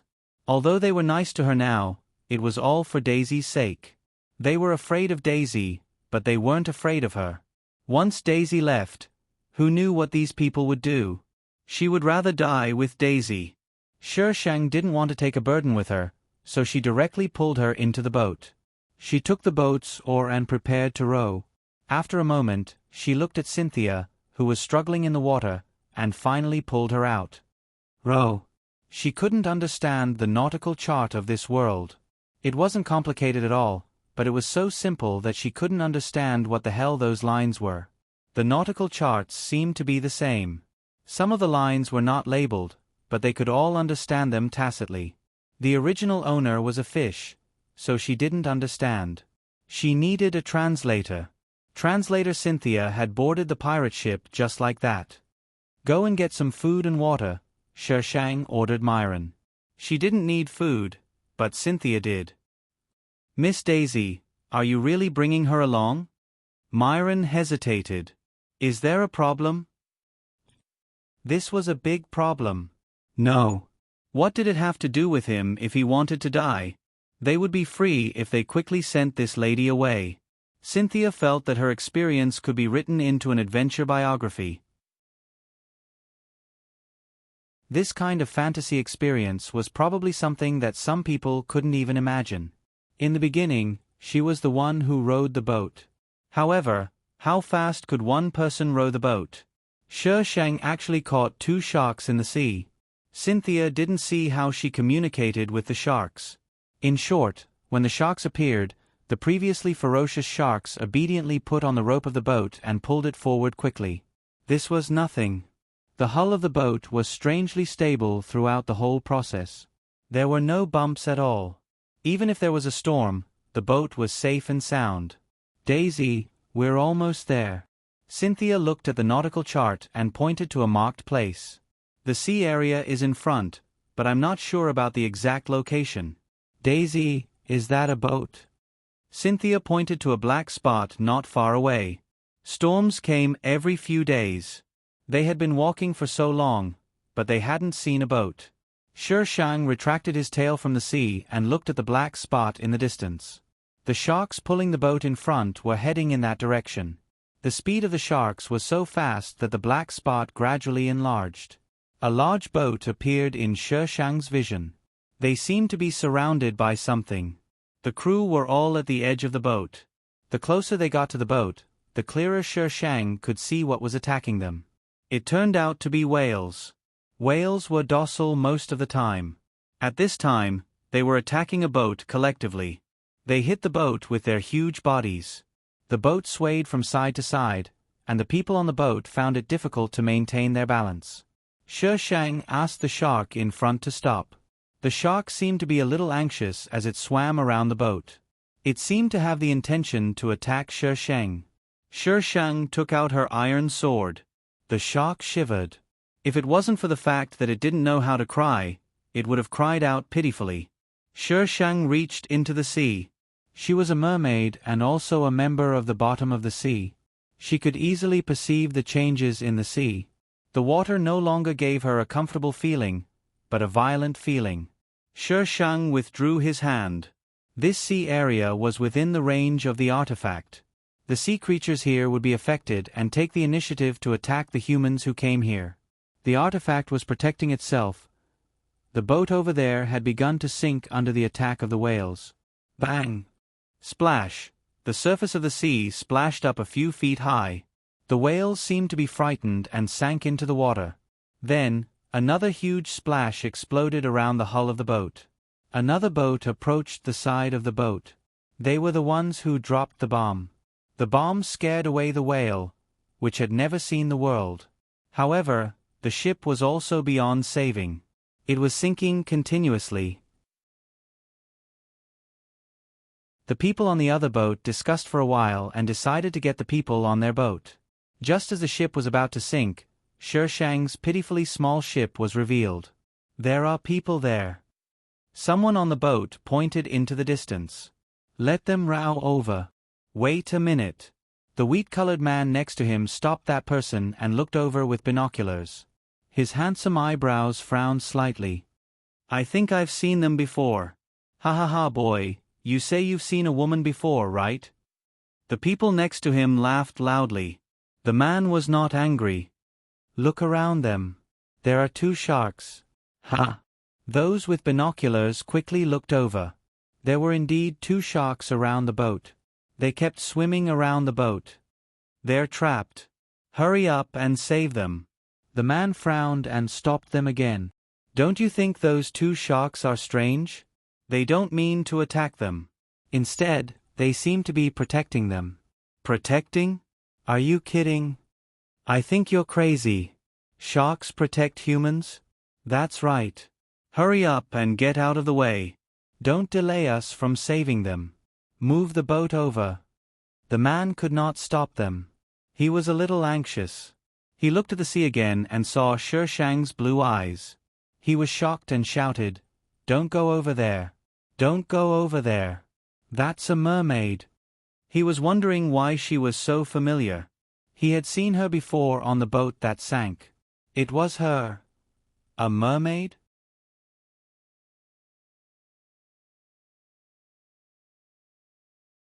Chapter 1650.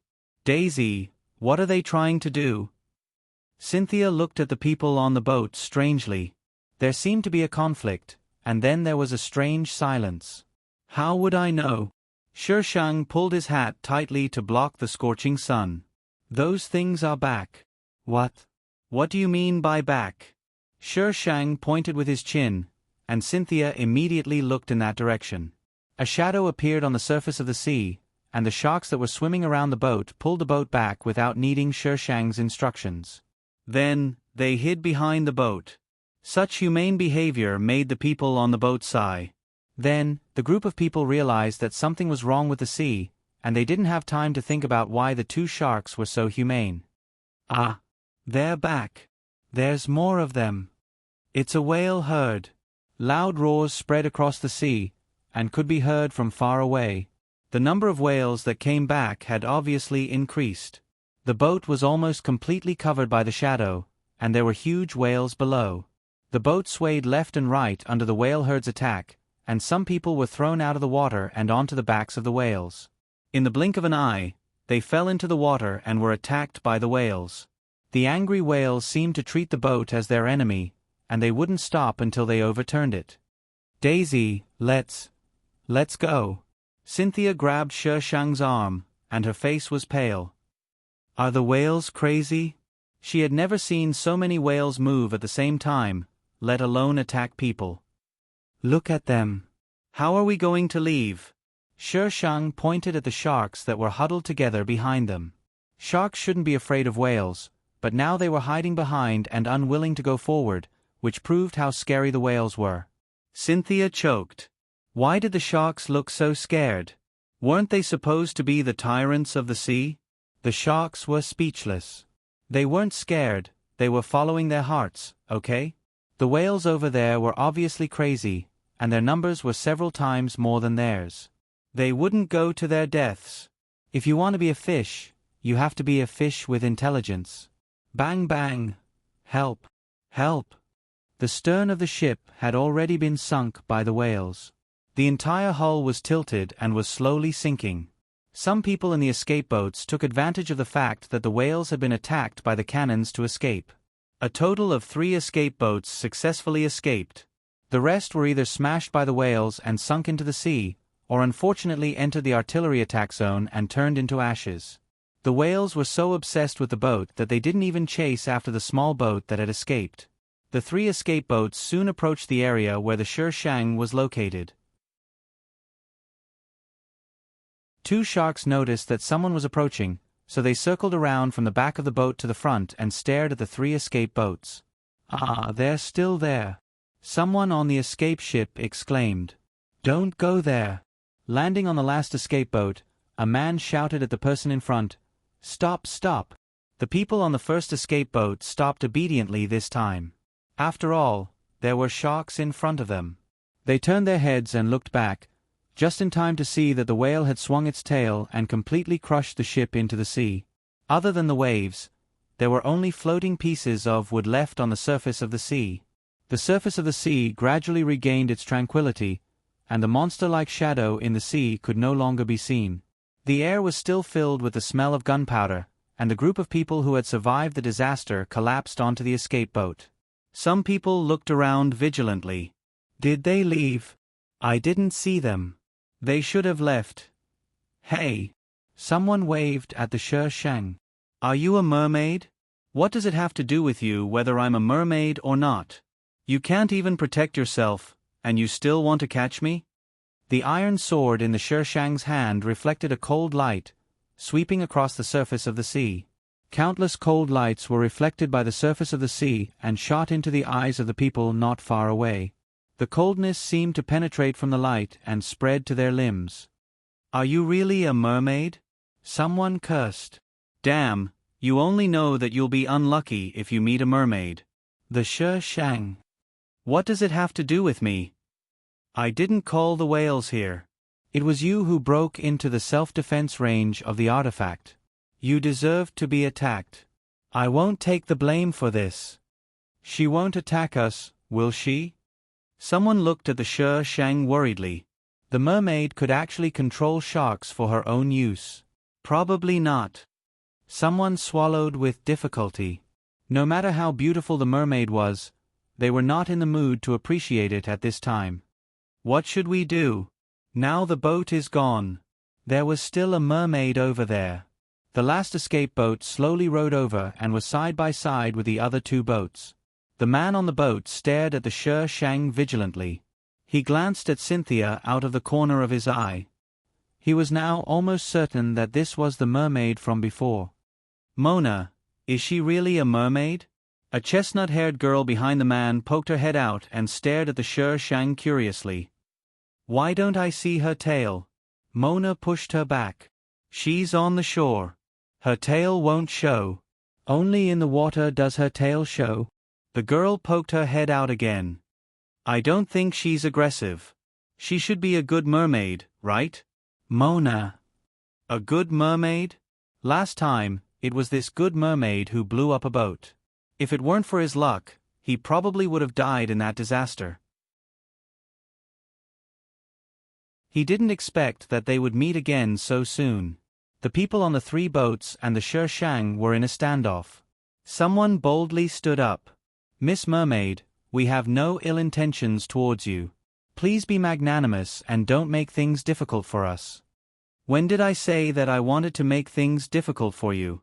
The Shang boss crossed his legs and looked arrogant and disdainful. "You're not worth my time." "Everyone. Don't think that you can be so arrogant just because you're a mermaid. If it weren't for the fact that their boat was gone, they wouldn't be so aggrieved. They would have caught you a long time ago." Mona observed the Shang for a moment. Seeing that she really had no intention of attacking, he said to the crowd, "Let's find a small island first to avoid encountering a storm. It's also very dangerous to stay here. It'll be troublesome if the whales come back." "Mona, you make it sound so easy. Where are we going to find a small island? No one has been to this area. It's not marked on the nautical chart. Which direction should we go?" Someone retorted loudly. "Mona. Damn, the male lead is so close to me." The Shang looked at the man who was being watched by everyone. That was the male lead of this world? Then the cowardly person behind him should be the female lead. It was daytime now, and the female lead was still the first personality, Mona Lisa. Bah! Clarissa. The first personality, Mona. Clarissa's IQ was online most of the time. Only a few times would she be offline. But when she was offline, it would lead to many unforeseen events. Asterisk, this is a fake group. Shark 2 Fish Team, please vote. Cherub, why have the people asking for votes changed today? Little Fairy, is your laziness acting up again? Little Fairy, don't you think the two sharks are very cowardly? Cherub, what does the sharks being cowardly have to do with asking for votes? Little Fairy, look at how cowardly they are. Aren't you going to vote? Cherub, I don't really understand how your brain works. Shark 2 Fish Team, why are you talking so much nonsense? Vote. If you don't vote, I'll eat you. Cherub, system, your cherub is offline. Little Fairy?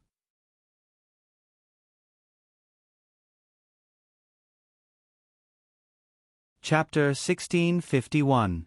Mona quarreled with a group of people. Finally, someone saw a shadow coming from a distance and was forced to accept Mona's suggestion.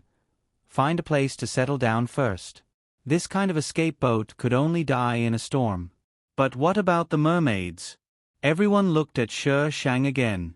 Why are you looking at me? Shi Shang grinned. Do you think I can find the island if you don't escape?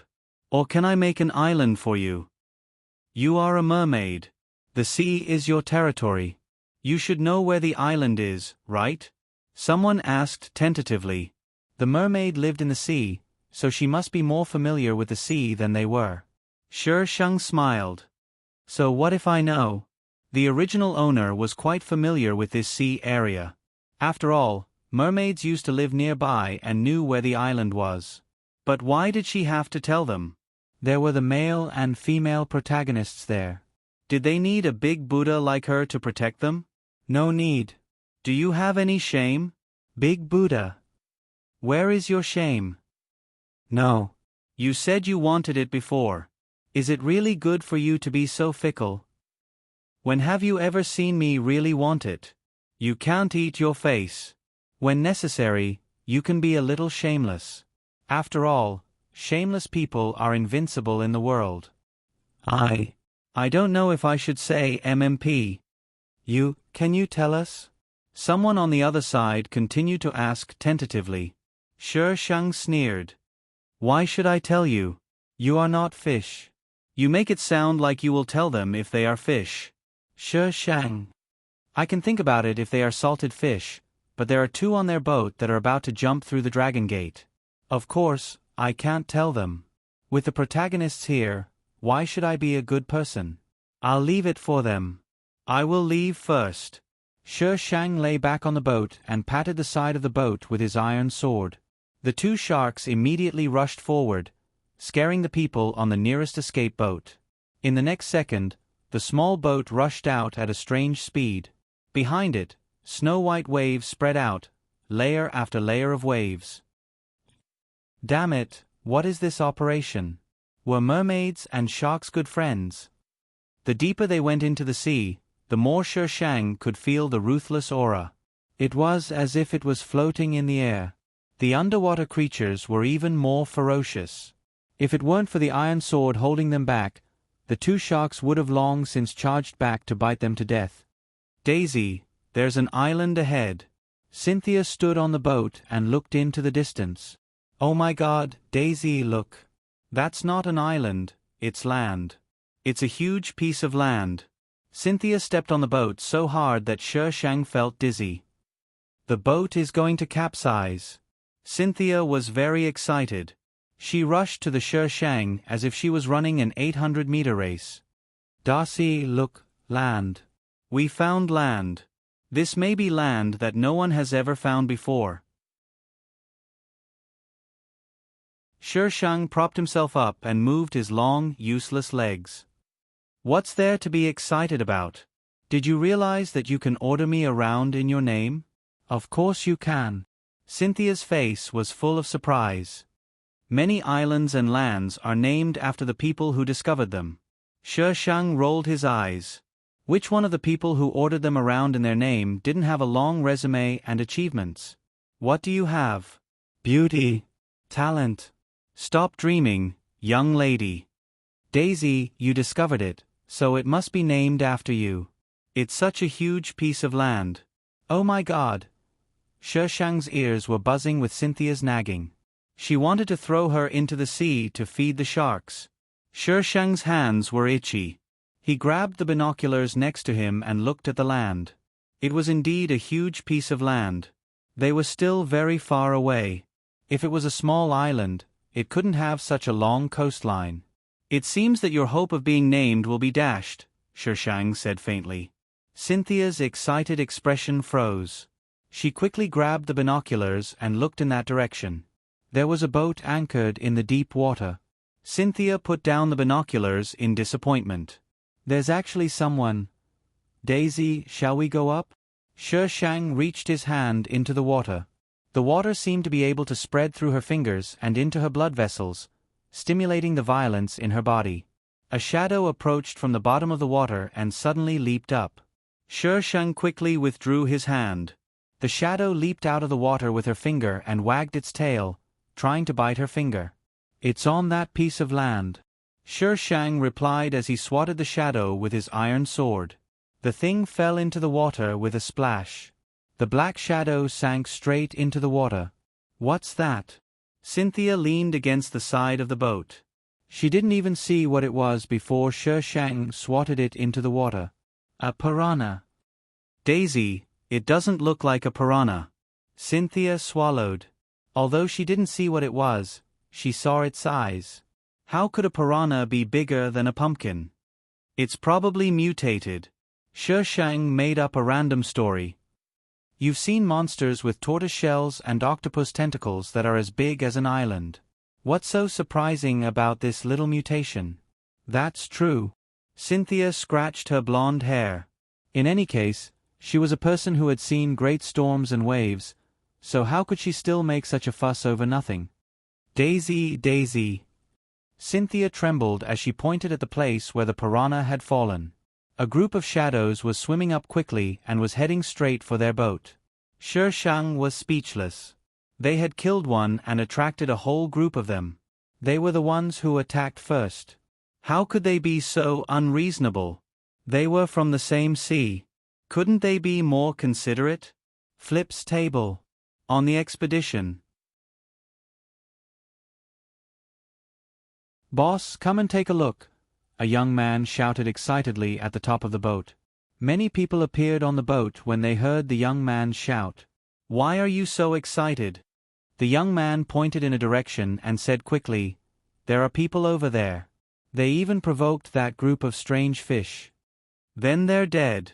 These people weren't very interested in the answer and dispersed. No, come and take a look. I can't explain it clearly. You'll understand when you see it. The young man was anxious. Someone took the binoculars suspiciously and looked in that direction. He was also shocked. The others took turns to take the binoculars and looked at each other. Then, they looked up together. Boss, did you see it? The people on the boat were all wearing the same Chinese clothes. Everyone had black hair and black eyes. They were obviously Asians. At the top, a man was leaning against the steering wheel. He was wearing a light blue robe with complicated and ancient patterns embroidered on it. The man's head was slightly lowered. His head was nodding bit by bit and didn't move at all. Everyone was speechless. He fell asleep again. Boss. The young man rushed forward and shook the man awake. The man looked up in confusion and looked at the people staring at him. Have you thought of a solution? Everyone was speechless.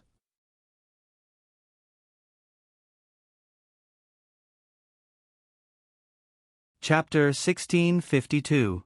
Shi Shang was about to slash the piranhas with his sword, but the two cowardly fish could not stop the crazy piranhas. They pulled the boat toward the shore, but the sharks could not catch up with them in the shallow water. With another sharp turn, Shi Shang and Cynthia would have been thrown out of the boat if it were not for the protection of the boat. The shark pulled the boat in circles. Their speed was not bad, so they would not be caught. But Shi Shang's head was going to be dizzy if they kept circling like this. She held onto the boat and made the two cowardly fishes stop. Not sure if they were frightened by the number of crazy piranhas, the cowardly fishes did not listen to Shi Shang's command and continued to pull the boat around in circles. Shi Shang was speechless. They were the tyrants of the sea. Could they have some backbone? The cowardly fish were obviously scared out of their wits. In the end, Shi Shang had no choice but to cut the rope. The two cowardly fish were freed and disappeared into the sea in the blink of an eye. Damn it! They still had to catch fish on their way back. They must not catch such cowardly fish. Without the sharks pulling them in circles, the boat stopped in the middle of the water. The piranhas immediately jumped onto the boat. Have you ever seen a school of fish jumping out of the water at the same time? That was the current situation. The piranhas jumped out from all directions. Each of them was about the size of a pumpkin. They bared their sharp teeth and were about to tear their prey apart. Bang, bang, bang, plop, plop, two sounds were heard one after another.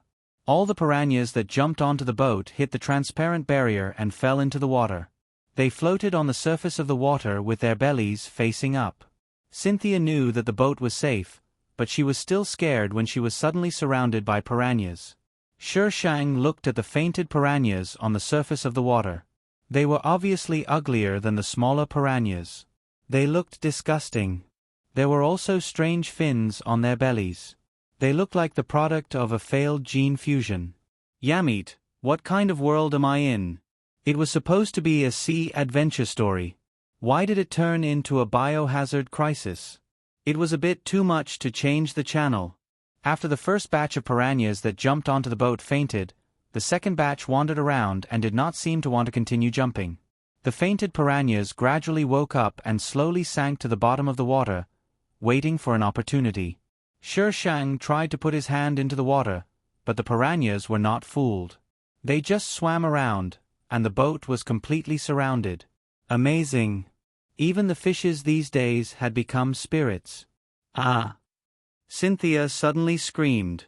Shi Shang turned his head and saw a person flying over from the sky on a sword. Excellent, Resident Evil has turned into a cultivation blockbuster. The man on the sword soon arrived. The piranha immediately jumped out of the water and wanted to bite the man. He flew higher and stopped not far from the Shi Shang. Hey, are you a demon? I didn't expect that the first intelligent creature we saw here would be a demon. The man muttered to himself. Then, he remembered that he had not introduced himself. Hello, I don't mean any harm. Don't be nervous. I come from the Donglai continent. My name is Chen Yang.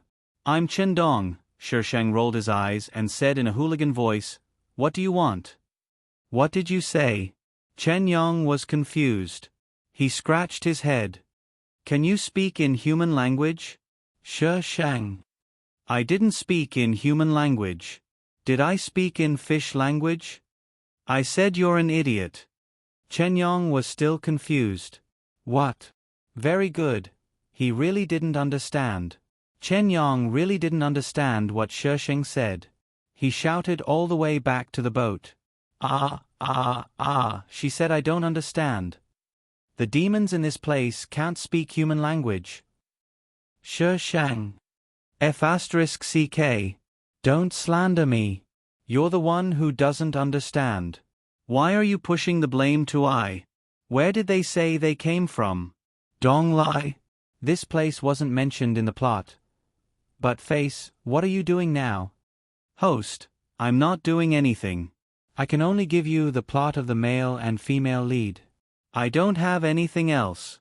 Like what the master said, this world isn't as simple as it used to be. The plot may not necessarily develop according to the plot. The system explained in a methodical manner. This proved that even if you had the plot, it wouldn't be of any use. A hodgepodge. Indeed, it's not simple. How could it be simple when it could have a demon party? Chen Yang's side had also finished communicating. He sent 2 more people over to negotiate. Shi Shang was too lazy to talk to them. She could understand what they were saying, but her words were like a book from heaven. The other side couldn't understand at all. Can you understand what they're saying? Shi Shang asked Cynthia. The golden-haired girl shook her head blankly. These people were dressed strangely and spoke strangely. Like Daisy, they had a sword that could carry them. It was very strange. Shi Shang. She couldn't understand? Awesome. Was she the only one who could understand? But Face, did you give me a cheat code? Host, you're thinking too much. How could I give you a cheat code? If it wasn't for the fact that I can't block your cheat code, I would have done so long ago. Shishang thought about it and agreed. But Face was just a pretty face. Unless the sky was falling, how could he be so kind? Shishang didn't really understand this principle. Maybe it was a bug in the system. Shishang asked Cynthia to row the boat to the shore. Little devil, I know you can understand what I'm saying. Say something. It's so awkward for me to talk to you alone. Chen Yang couldn't understand what Shishang was saying. He tried his best to talk to Shishang. Seeing that they were about to reach the shore, Shishang stepped on the iron sword and carried Cynthia to the shore. Hey, wait a minute! Chen Yang shouted from behind. However, it was too late. Shishang felt his head hit the glass and his body fell uncontrollably. The iron sword spun in the air and caught Shishang just as he was about to touch the surface of the sea. A piranha jumped up from below and brushed past Shishang. Shishang kicked it and the piranha quickly fell into the water. Chen Yang, who wanted to go up and catch Shishang. What a fierce little devil. Cynthia wasn't so lucky. She was thrown quite a distance away. Fortunately, there was an accomplice of Chen Yang's who quickly caught her. Chen Yang rode his sword to Shishang's side and finished what he didn't have time to say. There's a wizardry barrier here. We can't enter. We thought that only the people here could enter. I didn't expect that you couldn't enter either. Shishang asked the iron sword to move closer to the place where she had hit the piranha. She tried to touch it with her hand. There was an invisible barrier that separated the inside world from the outside world. The sea god's divine weapon was on this continent. This barrier must have been set up by it. Damn! Where's Ai's sword? Shishang jumped back onto the boat and pointed at Cynthia. Give her back to me. Chen Yang gave his partner a look. The other party threw Cynthia back onto the boat. The boat almost capsized. Cynthia fell to the edge and fell into the water with a splash. Shishang was speechless. Shishang didn't go to catch Cynthia. Instead, he raised his sword and slashed at the person on the boat. The person was shocked and quickly retreated. However, he was too late. The sword energy hit his sword and it deviated from his feet. The person fell into the water. Shishang kept his sword and bent down to pull Cynthia back onto the boat. She was completely fine despite being surrounded by piranha. You scared me to death. Cynthia patted her chest with a pale face. She was terrified of being dominated by piranha.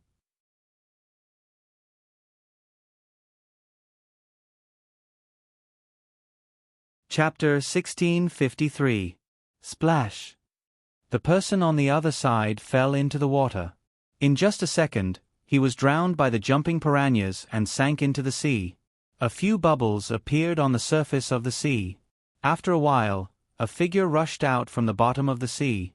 The piranhas jumped up to bite him, but they missed him every time. How can you be so ungrateful? The man pointed at Shishang angrily. If he hadn't caught the blonde woman, she would have become food for the piranhas. Now she was biting the hand that fed her. You threw her first. Shishang raised his chin. The man didn't understand, but he could guess what he meant. How would I know she was so weak that she would fall into the water? He didn't use much strength when he threw her. Who knew that she would fall into the side of the boat? Was he to blame? Daisy, forget it. These people are a bit strange. Let's not get into a conflict with them. Cynthia was afraid that these people didn't come with good intentions, but she didn't know how strong they were. She quickly grabbed Shishang and shook her head. Since the person involved didn't pursue the matter, Shishang didn't say anything. He held onto the boat and sat down. Damn it, it hurts like hell. She put her feet into the sea, and her beautiful fishtail suddenly appeared in the water. The blue scales were sparkling under the sunlight, and the violent aura in the water climbed up along the fishtail, as if trying to control her. The piranhas wandered around and jumped. They wanted to attack Shishang, but they were afraid of the iron sword in the water. They didn't dare to move forward. Sher Shang eased the pain caused by standing on his feet and immediately retracted his fishtail to restore his legs. Sure enough, a fish had to stay in the water. Once on land, it was a salted fish. So angry. Sure enough, fairy tales were all lies. They said that if you took the mermaid's things, you would be able to let the mermaid live on the shore with you. How could you live on the shore if you were in so much pain just by walking? Mermaid. Chen Yang's eyes widened in shock. His voice could be heard from afar. Are there really mermaids? Sher Shang glanced at the excited Chen Yang. Haven't you seen a fish before? Are you really a mermaid? Chen Yang approached the Sher Shang. Can you let me see your tail again? Sher Shang raised his hand and struck. Chen Yang was so scared that he jumped up into the air. You little demon, why are you so fierce? I don't mean you any harm. It's my first time seeing a legendary mermaid, so I can't help but be a little excited. Hey, what are you doing? I have a temper too. If you attack me again, I'll retaliate. Chen Yang shouted as he dodged the Sher Shang's attack. In the end, he flew further and further away and returned to the ship in the distance. Sher Shang did not immediately think of a way to enter. Instead, he sat on the boat and pondered about life. This world was full of mysteries. Unknowingly, the sky darkened, and drizzling rain fell from the sky. In the blink of an eye, the raindrops turned into bean-sized raindrops and fell on the surface of the sea. The piranhas that were jumping happily were nowhere to be seen at this time, as if they were scared away by the rain. Daisy, a storm is coming. Cynthia looked into the distance and reminded Sher Shang. Now, as long as it rained on the sea, there would definitely be a storm. Sher Shang supported his chin with his hand and looked calmly at the land in the distance. The sea was covered with dark clouds, and the wind was howling. However, there was no sign of a storm on the land. The plants on the land were all still. Eat something. Huh? Cynthia was confused. What was she going to eat at this time? It's very dangerous on the land. Eat until you're full. Otherwise, you'll be a hungry ghost. Sher Shang's voice was faint. Together with the background music, it was very scary. Cynthia. Couldn't he speak properly? Why did he have to make it sound so scary? The food on the boat was almost finished, and this was under the condition that Sher Shang would occasionally catch fish for her. Otherwise, it would have been finished long ago. Cynthia collected the food and put it on her body. She ate the food that was inconvenient to carry. Sher Shang asked Cynthia to row the boat back a little. He bent his wrist and raised the iron sword to prepare for a big move. At this moment, Sher Shang saw something floating from the sea in the distance. At this time, the storm was not here yet, but the wind was a little stronger. The thing in the distance seemed to be blown by the wind, and it was moving very fast. It's them. Cynthia raised the binoculars. We met the survivors on the boat, but there's only one boat left. The others must have died. Sher Shang put down the iron sword and waited for the people on the other side to come over. This was a bay. The sea was calm, but the rain was a little heavy. The boat slowed down as it entered the bay. They did not come toward Sher Shang, and it seemed that they did not see the boat. Instead, they went toward the land. Give me the binoculars. Cynthia hurriedly passed the binoculars to him. There were not many people left on the boat. Including the female and male leads, there were only 4 people left on the boat. The boat quickly approached the barrier. The piranhas that had disappeared appeared again. One of the people on the boat did not know what they were. He was bitten by the piranhas and fell into the sea. The smell of blood was like poison, making the piranhas crazy. The boat quickly overturned under the attack of the piranhas. Sher Shang watched Mona swim toward the land with Clarissa. Miraculously, they were not blocked by the barrier and went directly inside. As soon as they crossed the barrier, the piranhas did not go forward. Instead, they went back the way they came and only fought for the 2 people who did not escape. Damn it! Sher Shang threw the binoculars. How could they go in like this? This was discrimination. Shi Shang raised the iron sword again. The red light poured down from the top along the line in the middle. Blood-red petals appeared out of nowhere and lingered around the iron sword. In the next second, all the petals condensed into several swords of the same size, with the blades facing the shore. As Shi Shang waved the iron sword in his hand, the swords rushed toward the shore at the same time. Wherever the swords passed, several gullies appeared at the same time, like Moses parting the sea. Bang! The swords hit the barrier at the same time. The entire sea seemed to be shaken. When the swords scattered into petals and disappeared in the air, a crack appeared on the barrier. It could allow 4 or 5 people to pass through. Strangely, the crack was closing quickly. Shi Shang sat on the iron sword and rushed toward the shore. She easily passed through the barrier and went inside. However, Mona and Clarissa were nowhere to be seen. The whole world was silent. It was endless darkness. The trees were motionless. There was no sound of wind or insects. It was as if there was no life in this place. Shi Shang frowned and threw Cynthia onto the beach. At this moment, several figures came through the crack that had not closed completely. Chen Yang was the leader and there were several people behind him. Shi Shang sat on the iron sword and looked at them. Chen Yang immediately walked out with a smile. "Little devil, you are so powerful. What grade is your sword?" They had been outside for a long time but could not break the barrier. This little devil broke it with one move.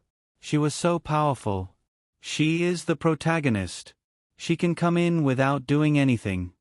She needed to do something every time. She was desperate and wanted to be favored. What main character? Chen Yang blinked. Then, he was shocked. "Did I understand what you just said?"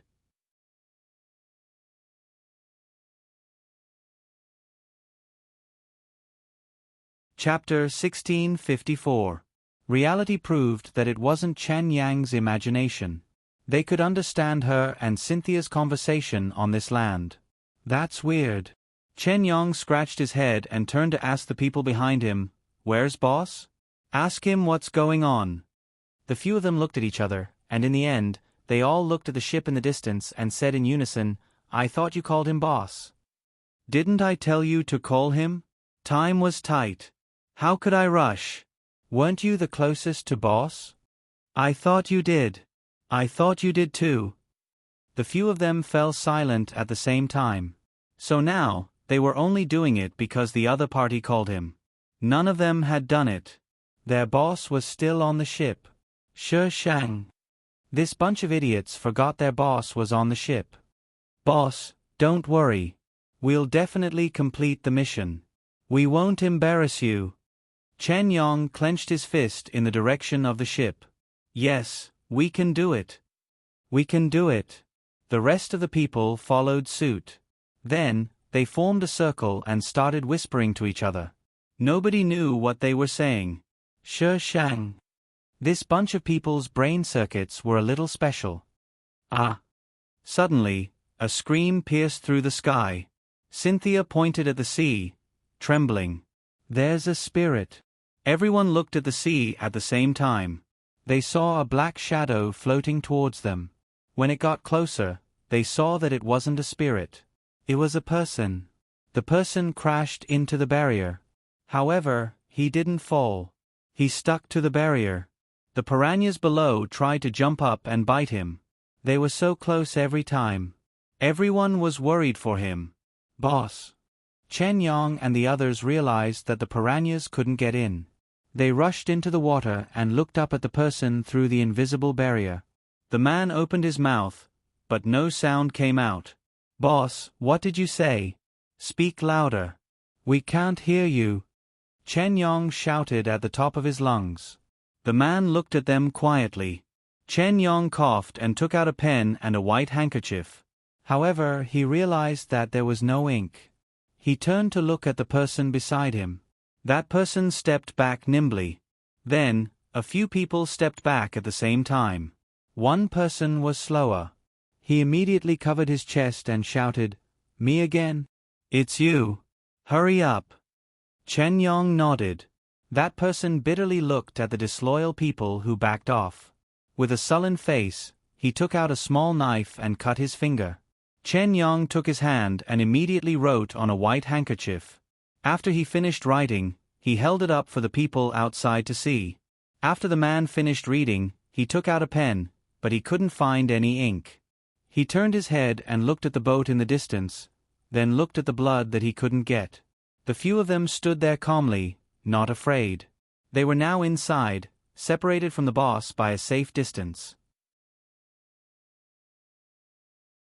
The man stared at them for a few seconds before finally looking into the sea. There was a moment of silence on the surface of the sea. A moment later, the piranhas jumped up as if they were enraged. The man grabbed a piranha with his bare hands. With a look of disgust, he cut open the piranha's stomach and dipped it in blood before writing on the barrier, "Let me in." The exclamation marks at the end were enough to prove the man's current mood. "Boss, it's not that we don't want you to come in, but we can't open this thing either." Seeing that the barrier could be used to write, Chen Yong grabbed the human paint and started writing on the barrier. "How did you get in?" Little Demon split the barrier open.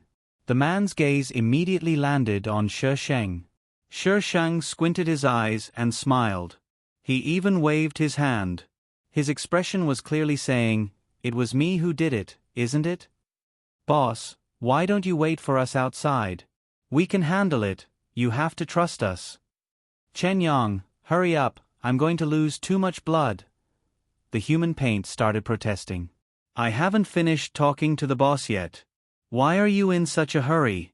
You won't die even if you lose some blood." Chen Yong slammed his hand on the barrier to show the boss, who was taller than him, what he wrote. "It's not your blood, of course you'd say that.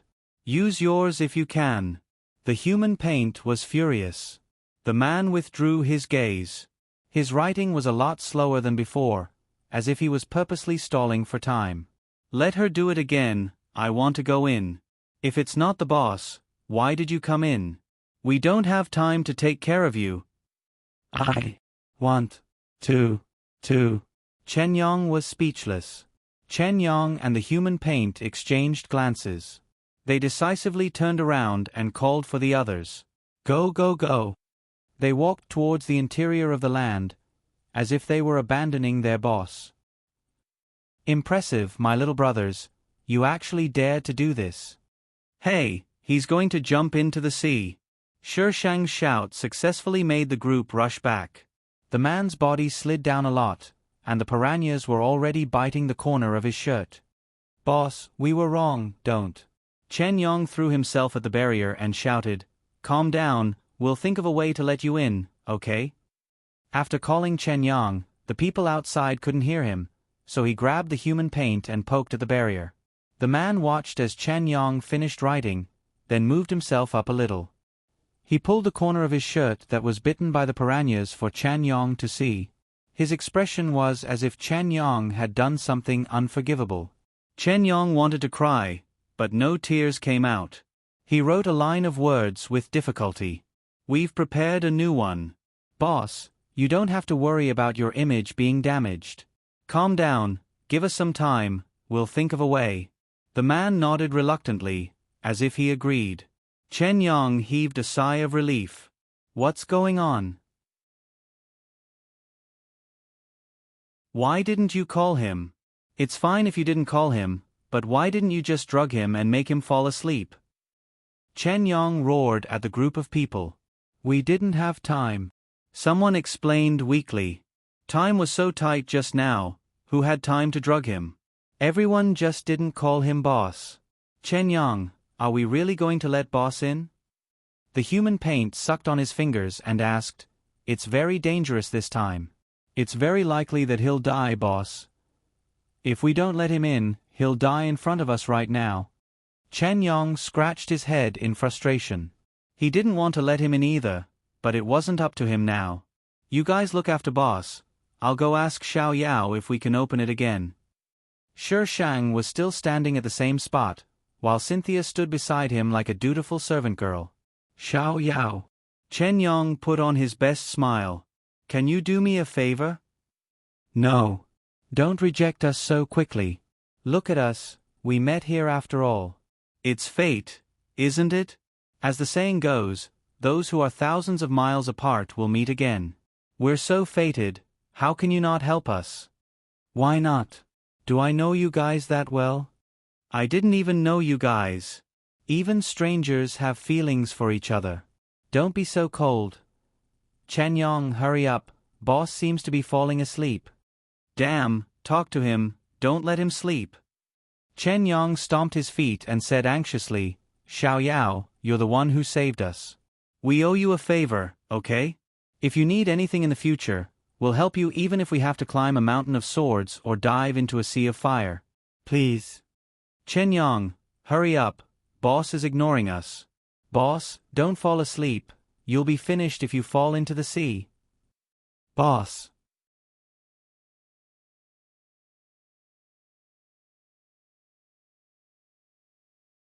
Chapter 1655. Little monster, help us. Open up the barrier again. Someone rushed over. We're begging you. He cupped his fists and bowed deeply. His attitude was extremely sincere. Shi Sheng glanced over. The man's head was already half tilted, and his body was pressed tightly against the barrier. He was slowly sliding down. The piranhas jumped excitedly, ready to receive this fresh food. Shi Sheng was still unmoved. Chen Yong and the man exchanged glances. They cursed and quickly rushed over to the man. Everyone, attack the barrier together. Wake boss up first. What if boss is ejected? Chen Yong. The barrier had a rebounding force. If boss was ejected, he would still fall into the sea. Forget it. He's about to fall in anyway. What if he wakes up? Did they have any other choice now? They hesitated for a moment and finally agreed with Chen Yong. They stepped back and began to make hand seals. Shi Sheng looked at them calmly. Cynthia hid behind Shi Sheng. These people were so strange. Why was Daisy still here? Host. The system suddenly spoke. What? Can't you feel it? What? What should she feel? The one outside. What's wrong with the one outside? The system didn't say anything. No matter how Shi Sheng called, it didn't respond. What's wrong with the one outside? Wait. The system wouldn't remind her for no reason, unless Shi Sheng looked strangely at the man whose clothes were almost bitten by the piranhas. His face was full of WTF. Are you kidding me? The barrier. His soul's aura was blocked. Damn it.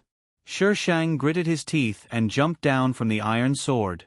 He endured the bone-chilling pain and gripped the iron sword tightly.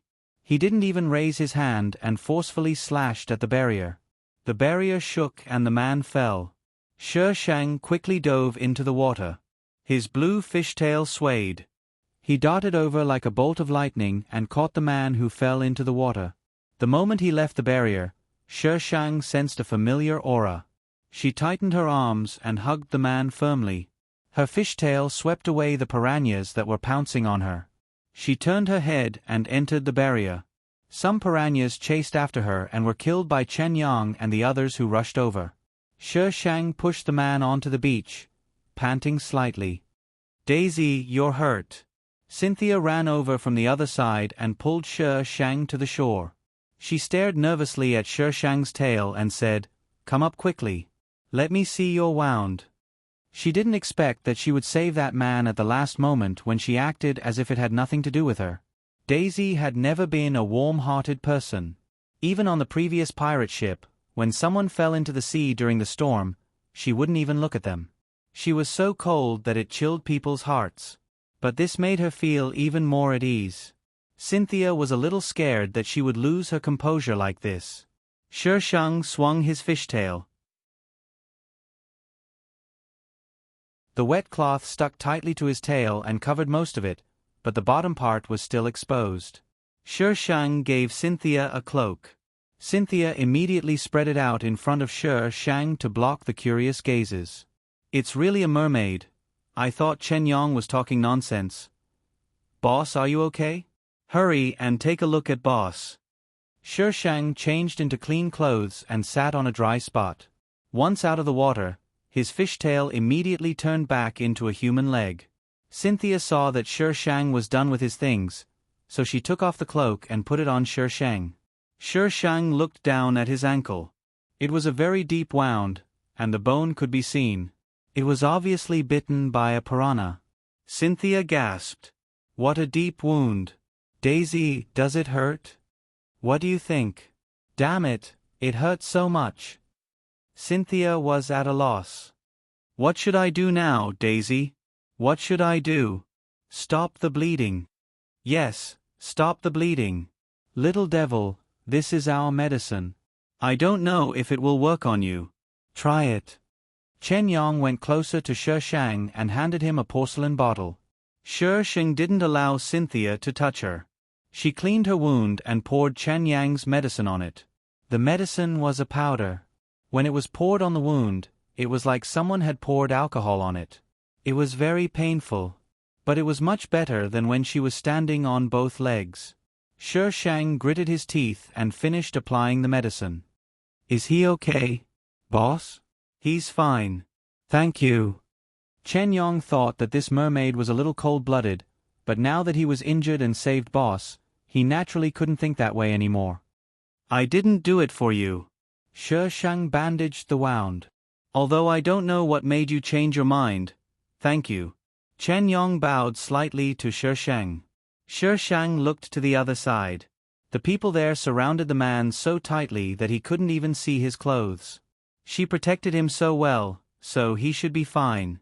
Chen Yong hesitated for a moment and asked tentatively, Don't you have magic? How did you get bitten by the piranhas? Who told you that I have magic?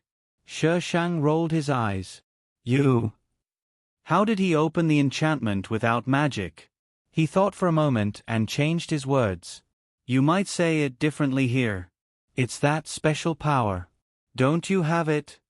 No. The fish here weren't as strong as the fish in other worlds. They were still very simple fish. It was just that some of them looked a little mutated and had stronger abilities, but they definitely didn't have any special abilities. Chen Yong, then how did you open the enchantment? By relying on that sword? That sword was indeed very awesome and looked very pretentious. But how could a demon without any magic be able to control such a powerful sword? What's his name? Sher Shang pulled his cloak to cover his feet. Who? Chen Yong was still immersed in the mystery of how Sher Shang opened the enchantment and didn't react for a moment. He followed Sher Shang's gaze and realized who she was asking about. Boss. I don't know what his name is either. Ever since I started following him, I've only heard people call him Young Sect Master or Senior Brother. I've never heard anyone call him by his name.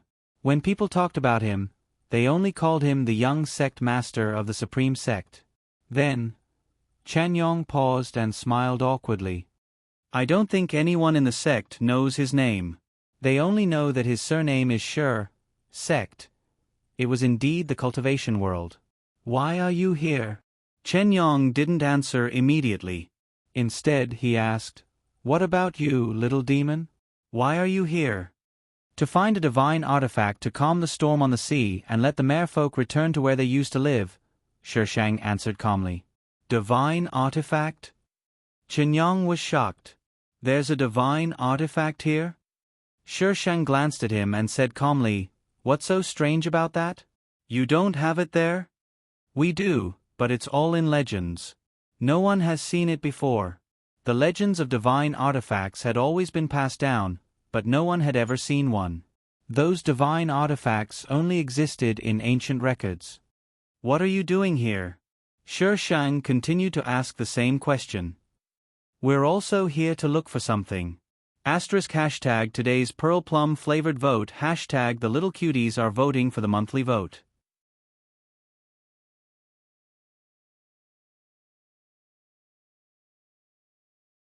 Chapter 1656. Chen Yong didn't say what they were looking for, but Sher Shang had a feeling that everything that was happening now was related, and their goal wasn't that simple. She had heard it before. They had purposely left their boss outside because they didn't want him to die.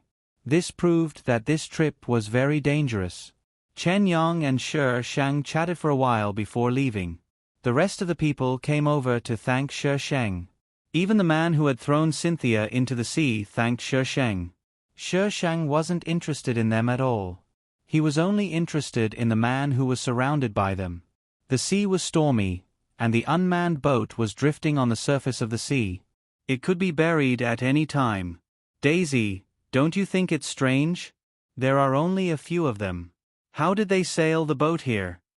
Cynthia squatted beside Shi Shang and whispered. There was no light on the boat, and there were no other people moving around. This proved that there were only a few of them. But how did such a big boat get here?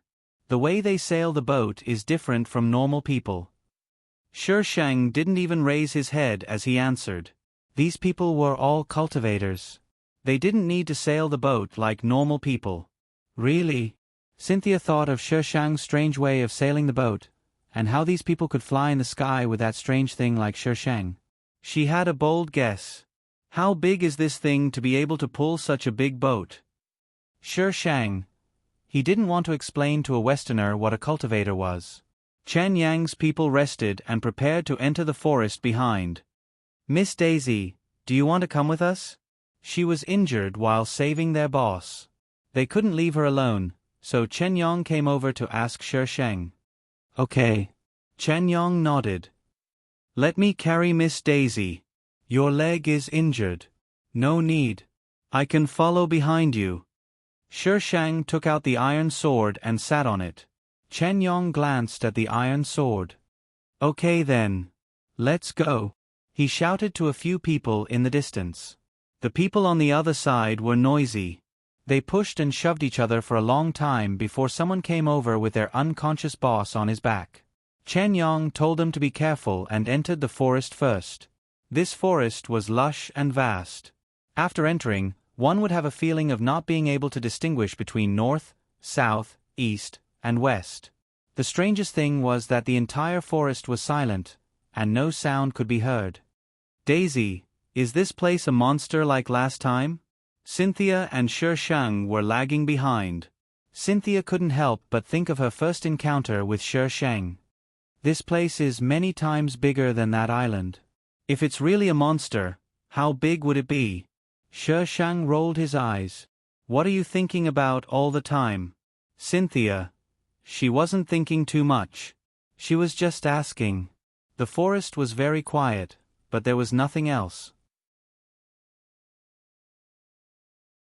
At least, they hadn't encountered any strange creatures after walking for so long. The sky gradually brightened, and light shone through the thick branches and leaves. The entire forest began to be covered in a thin layer of fog. Along with the fog, there seemed to be the rustling of branches and leaves. It was no longer dead silent. Everything in the forest began to wake up. The group in front stopped. Chen Yong looked around with a serious expression. Rest here. The group quickly found a place to rest. They placed their boss on a blanket in the middle, and the others spread out to check the surroundings. Cynthia. Daisy. Cynthia quickly ran up from the back. Stay by my side. Cynthia looked around and nodded obediently. She followed Shi Shang closely. The entire forest was alive. There were the sounds of animals and insects. It was completely different from the forest at night. Boss, wake up. The youngest teenager in the group squatted beside the man and shook him. The others, including Chen Yong, stood far away. They didn't want to get close at all. Boss, it's morning. The teenager continued to shake him. The teenager only stopped when the man on the ground moved. The man looked at the teenager in confusion, then sat up. You're in? The teenager, Chen Xiang, nodded. Yes. When did you guys become so powerful? The man looked suspicious. He didn't believe in his little brother's abilities at all. Chen Yong saw that the man was more or less awake. He went forward and said, Boss, Daisy brought you in. Who? Daisy? Who is that? The man was confused. Chen Yang. He pointed at Shi Shang not far away. That little demon. Oh. The man didn't even look in that direction. He yawned. I'm going to sleep. Chen Yong grabbed the man to stop him from sleeping. Boss, don't sleep. We're already in. We don't know what's inside. It's very dangerous.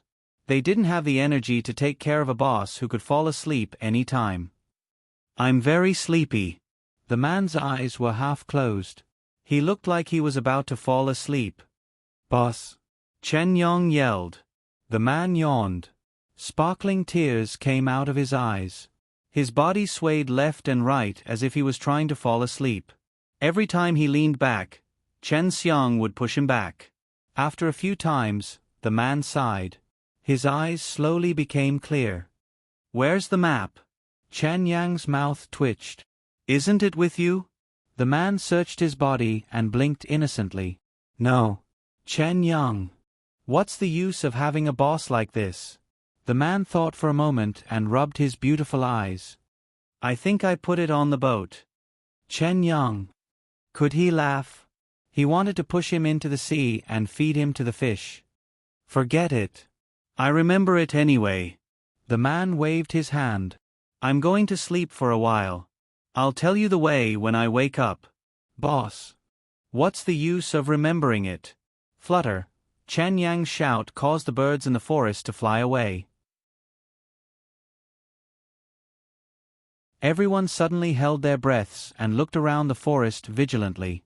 After a while, they let down their guard. Chen Yang, why are you so loud? It's not me. I'm the one who shouted. Sigh, it's not. Chen Yang was about to cry when he saw the accusation in his companion's eyes. In the end, he swung his sleeves and said, You can talk to boss yourselves. I'm not going to say anything. Do you have a map of this place? Shi Shang drove the iron sword over and stopped outside of them. He looked at them calmly. It's not a map. Chen Yong shook his head. I heard it. It's really not a map. Chen Yong was helpless. He secretly glared at the man. The man had a name, but you had to call him a map. Great, now you're in trouble. I'm very curious about what you're here for. The man was about to fall asleep. When he heard Shi Shang's words, he opened his eyes and focused on Shi Shang's face. He stared at Shi Shang for a while and asked the young man behind him, Who is she? Chen Xiang's fair and tender face showed a hint of surprise. A mermaid. Boss, you didn't see it. She really has a tail. It's blue. It's so beautiful. Shi Shang. Really? The man seemed to be energized. He stood up with Chen Xiang's help and walked unsteadily towards Shi Shang.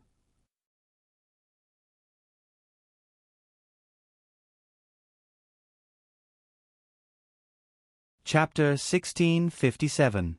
The man's skin wasn't very fair and had a healthy tan. His face was handsome and there was a sense of laziness and casualness between his eyebrows. He looked like a sleepy kitten.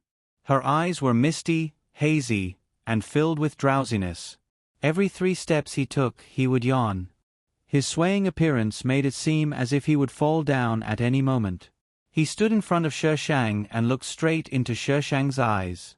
It was just an empty gaze that didn't carry any danger. The man smiled and reached out to lift Shi Shang's skirt. Cynthia quickly held down Shi Shang's skirt. What are you doing? The group of little brothers behind him also broke out in a cold sweat. They quickly gathered around this side, and the atmosphere suddenly became heavy. I'm looking at your tail. The man didn't seem to notice the strange atmosphere and answered seriously. Shi Shang pushed Cynthia away and gestured for her to move away. Cynthia frowned and slowly retracted her hand and retreated behind Shi Shang. The man lifted the skirt and only a pair of fair and slender legs could be seen. There was no tail. The man blinked and his long eyelashes fluttered like butterfly wings. Just as he was about to lower the skirt, someone grabbed his hand and pulled him forward. A strange fragrance wafted into his nose. It wasn't strong but it smelled good. Ha, so sleepy. Has anyone ever told you not to lift a girl's skirt? Shi Shang said in a low voice. Can't I? The man mumbled. So sleepy. The man rubbed against Shi Shang's waist and found a comfortable position to lean against. Of course not. Shi Shang gritted his teeth. How dare you lift someone's skirt? I'll kill you. Oh. The man replied softly, and his breathing was long and even. Shi Shang looked down and saw that the man's face was buried in his abdomen and half of his face was exposed. He was sound asleep. He's asleep. F***ck. Don't you have any sense of danger? How could you fall asleep while leaning against a stranger? What if you get kidnapped and sold? Shi Shang roared in his heart, but on the surface, he looked expressionlessly at his subordinates who were waiting for him. Has he always been like this? Chen Yang told the people behind him not to move. He slowly approached the Shi Shang. Boss is a little sleepy. Miss Daisy, please bear with him. This is called drowsiness. Was he sick in the head? He had fallen asleep while lying on the barrier. You guys actually dared to bring this kind of person out and run around. I don't know if I should say that they're careless or that they're awesome. Chen Yang held onto the man's shoulders, but Shi Shang didn't loosen his grip. Chen Yang smiled and exerted force. Shi Shang was afraid of hurting the man, so he loosened his grip. Chen Yang immediately helped the man up and maintained his smile. I'm very sorry, Miss Daisy. Our boss didn't mean any harm. Please don't be angry at him. What's wrong with him? Boss is not sick. He's not sick. Chen Yang continued to smile. Miss Daisy, there are some things that you might not understand even if I explain it to you. Anyway, just treat it as if boss is injured and needs sleep to recover. If you don't explain it to me, how do you know that I won't understand? I'm sorry, Miss Daisy. This is our boss's private matter. We can't just tell anyone. Chen Yang's expression became slightly serious as he made his stance clear. Shi Shang's eyes turned, but he didn't say anything. Chen Yang nodded slightly at Shi Shang, then helped the man back to the blanket. They stayed there until night fell. The noises from the forest during the day gradually disappeared as night fell, and the forest returned to silence. Shi Shang was almost certain that this group of people knew something. Otherwise, how would they know that they couldn't leave during the day and had to wait until night time? Perhaps because of what happened during the day, Chen Yang wanted to shake off Shi Shang. However, he realized that it wasn't that easy to shake off someone's tail. They couldn't outrun her sword at all. Chen Yang could only give up on this plan and try to keep a distance from Shi Shang. After traveling for a day, they stopped again before dawn. Chen Xiang woke the man up after half an hour. Boss, drink some water. The man hugged a bamboo tube and drank some water to moisten his throat. When Chen Xiang and Chen Yang weren't paying attention, he slipped out of the encirclement and slipped to Shi Shang. He stared at her legs. Where's your tail? I don't have a tail. What tail? Chen Xiang said you have one. Do you want to see it? The man's eyes were still a little hazy. He thought for a moment and nodded. He looked like a child who had just woken up and was being questioned by his parents. It was so cute that Shi Shang's face was covered in blood. Come with me. Shi Shang sat on her sword and headed towards the forest beside them. The man glanced at his underling and quickly caught up with Shi Shang. Shi Shang stopped in front of a waterfall. The volume of water wasn't very large. Shi Shang swam down from the edge. Her faint blue fishtail could be seen at the bottom of the water. Her rainbow-colored tail swayed under the water like a rainbow. The man stood on the shore and watched. Shi Shang swam to his side and swung her tail. Does it look good? The man reached out and grabbed the tail fin. The haze in his eyes deepened. It's really beautiful. What's your name? Shi Shang allowed him to touch her tail. Me. The man's hand had touched the junction between the tail and the tail. My name is Sun Ling. Sun Ling? What kind of name was that? Sun Ling wrote on the stone next to him with his hand. This one, Sun Ling. Shi Shang always felt that he was a little strange.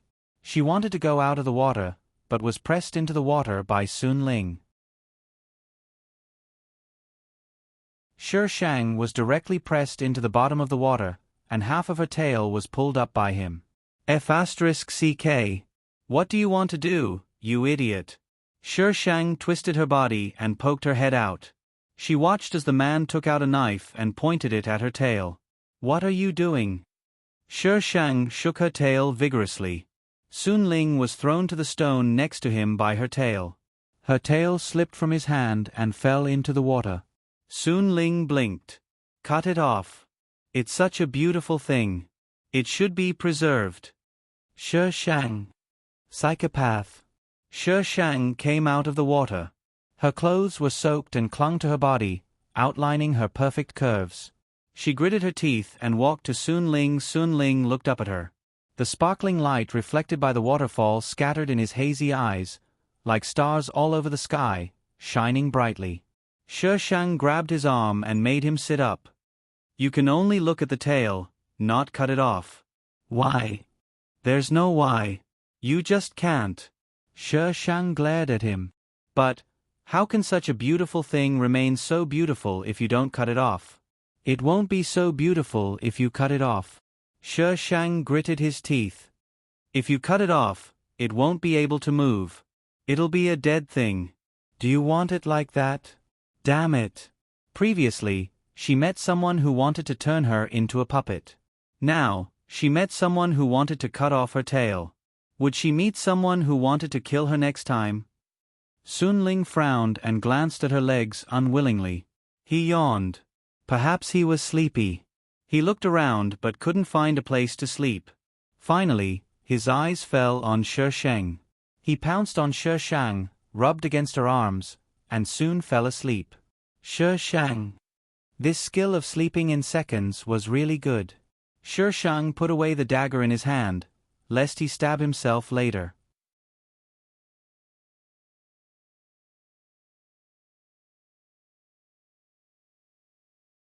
Chapter 1658. Ah! The scream pierced through the sky, making everyone's hair stand on end. Chen Yang and the others rushed out of the forest and saw their boss in Shi Shang's arms. They all fell silent. Boss, do you even know how to spell the word danger? Miss Daisy, what's your name? Chen Yang maintained his smile and walked to Shi Shang. He glanced at Sun Ling from the corner of his eyes. After confirming that he was just asleep and had no wounds, he sighed in relief. What's my name? Chen Yang's mouth twitched. I asked Miss Daisy that. Why are you calling me when I'm fine? Are you crazy? She rolled her eyes. It's not you? Chen Yang was puzzled. The sound just now came from here. They only saw her here. Who else could it be? Everyone looked around. Other than the small waterfall, there was nothing else nearby. Ah! The scream sounded again. Shi Shang was right in front of them. They were very sure that it wasn't her. It's from above. Chen Xiang pointed above the waterfall. Everyone looked over and saw a wretched figure appear on top of the waterfall. She seemed to be chased by something as she stumbled to the edge. She looked behind her in horror and kept retreating. In the end, she missed a step and fell down. Almost at the same time, a huge body appeared above her. Shi Shang. Where did the dinosaur come from? Wasn't this time span a bit too much? Dinosaurs lived in the Jurassic period. You can't mess around like this. The director's script was wrong. Shi Shang didn't know what kind of dinosaur it was. It was strange, like a combination of two creatures. Looking at its fierce appearance, it wasn't a good dinosaur. The people who fell into the pool swam to the shore on their hands and feet. They panted and looked at the dinosaur above in horror. The dinosaur roared at them and walked back and forth on the edge, as if it was looking for a way down. What is that thing? A spirit beast? Why does it look like this? Chen Xiang grabbed the arm of a person beside him and asked a question that no one knew. Who knew what it was? Anyway, they had never seen it before. The person who had just swam to the shore heard the sound and looked over. She probably just realized that there were people here.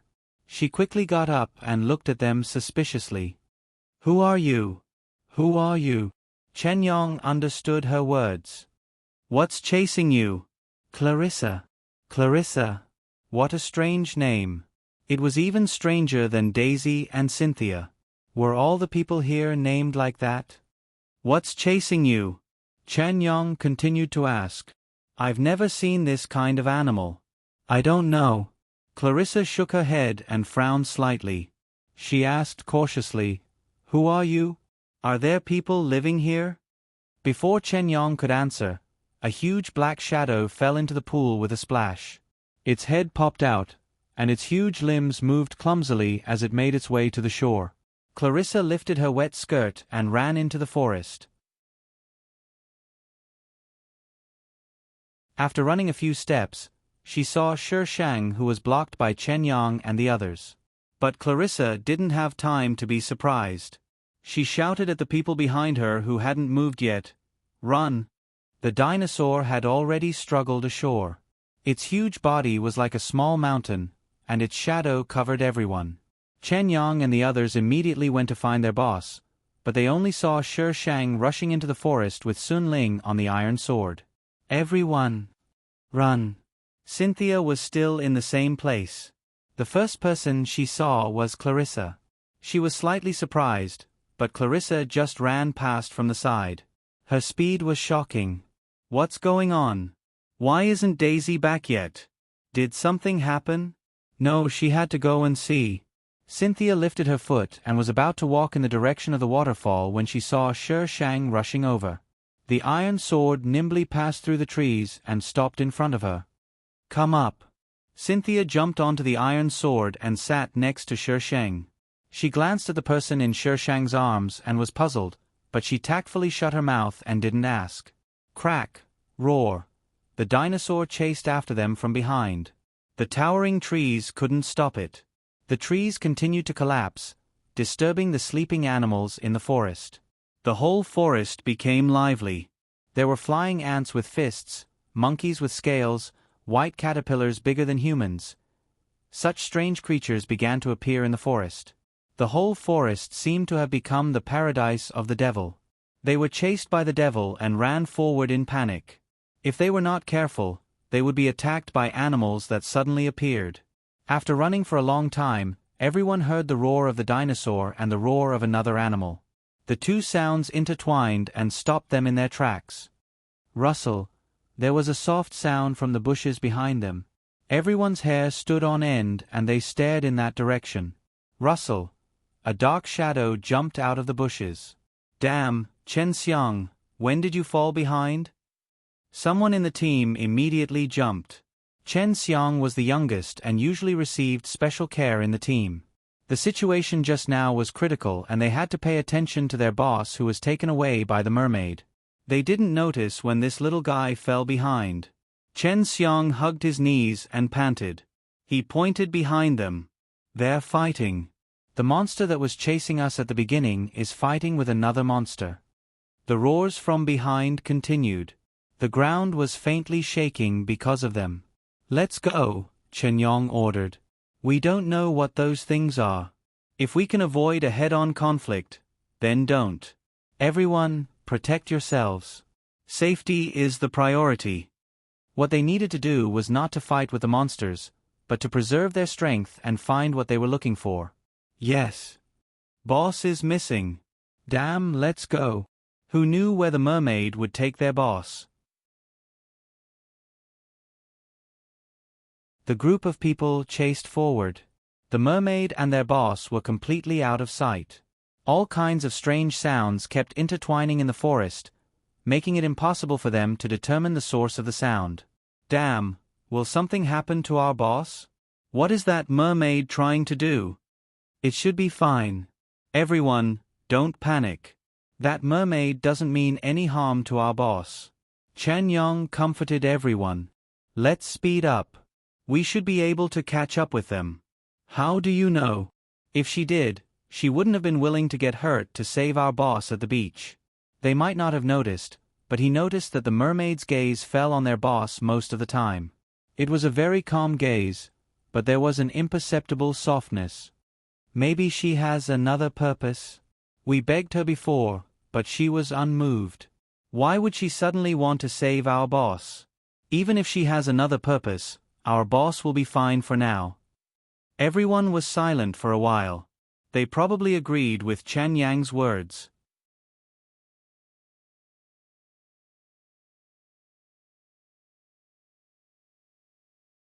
Chapter 1659. They didn't have to worry for long because Shi Shang came back. Behind her was the woman named Clarissa, but that was not the point. The point was that behind them were two monsters that looked exactly the same as before. They crashed into the trees one after another, and the trees collapsed under their impact. The trees fell in different directions, crushing the surrounding plants and causing strange cries to ring out. F***ck. Chen Yong and the others turned and ran. Roar. There's one in front too. F***ck. It's blocked. Run that way, quick go. Chen Xiang, follow us. There were dinosaurs on both sides, so they could only run to the side. The forest kept retreating. They didn't know how long they had run, but they finally saw a white light outside the forest. However, when they rushed out, they found that it was a cliff. Everyone flew into the air on their swords and rushed out of the cliff. A dinosaur couldn't stop in time and fell off the cliff, smashing into the forest below, making a series of flapping sounds. Strange birds flew up from below and knocked the people in the air. Their sharp beaks and claws greeted them mercilessly. Their swords were under their feet, so they could only deal with these things with their bare hands. This way. Cynthia stood on the cliff and waved at them. More and more birds rushed up from below. The whole sky was filled with those strange birds. They could only go to Cynthia. There was a rock here. After they landed, they found that Shi Shang and their boss were also there. They ran too fast just now and didn't notice when she disappeared. Cynthia was always with her. If she was here, this mermaid must be here too. Thank you. Chen Yang thanked Shi Shang. For his sake, Shi Shang said casually. Shi Shang said indifferently, I can warn you, but I won't help you. So you better not pin your hopes on me. You'll die. Some things were better said clearly. If it wasn't for Sun Ling, she wouldn't even be interested in reminding them. Chen Yang looked at his boss who was still sleeping soundly in her arms. He couldn't help but have a bold idea in his mind. Could this mermaid have taken a fancy to his boss? There was no good ending for a human-demon love. The birds outside didn't chase after them, and the two dinosaurs gradually stopped moving. Everyone stayed where they were, not even daring to breathe. The sky darkened, and the forest gradually quieted down. After fleeing for so long, Chen Yang and the others didn't plan to continue. They needed to rest and recover their strength. The person called Clarissa he had met before was gone. He didn't know if she had been separated from them. Miss Daisy, it's safe now.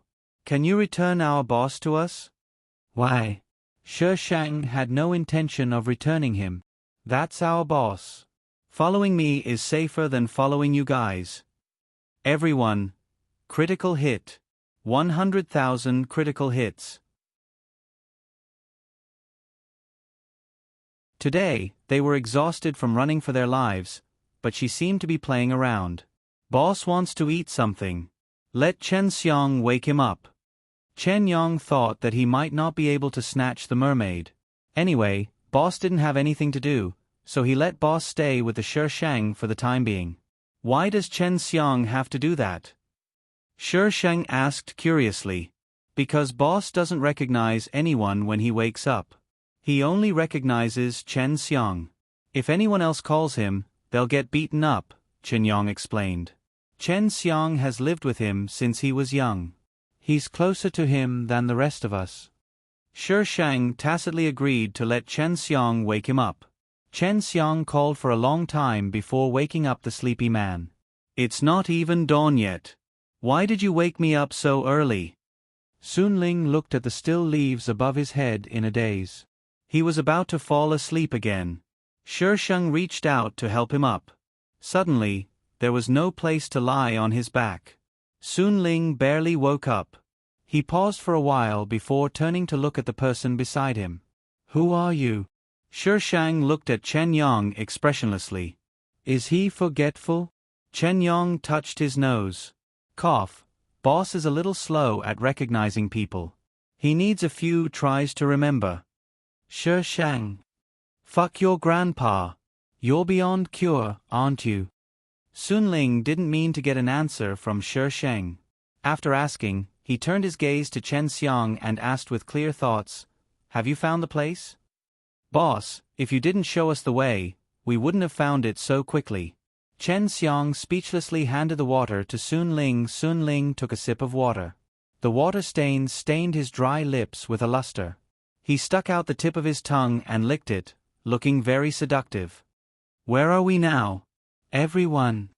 Who the F***ck knows where they are now?" "Boss, you're not being chased by monsters.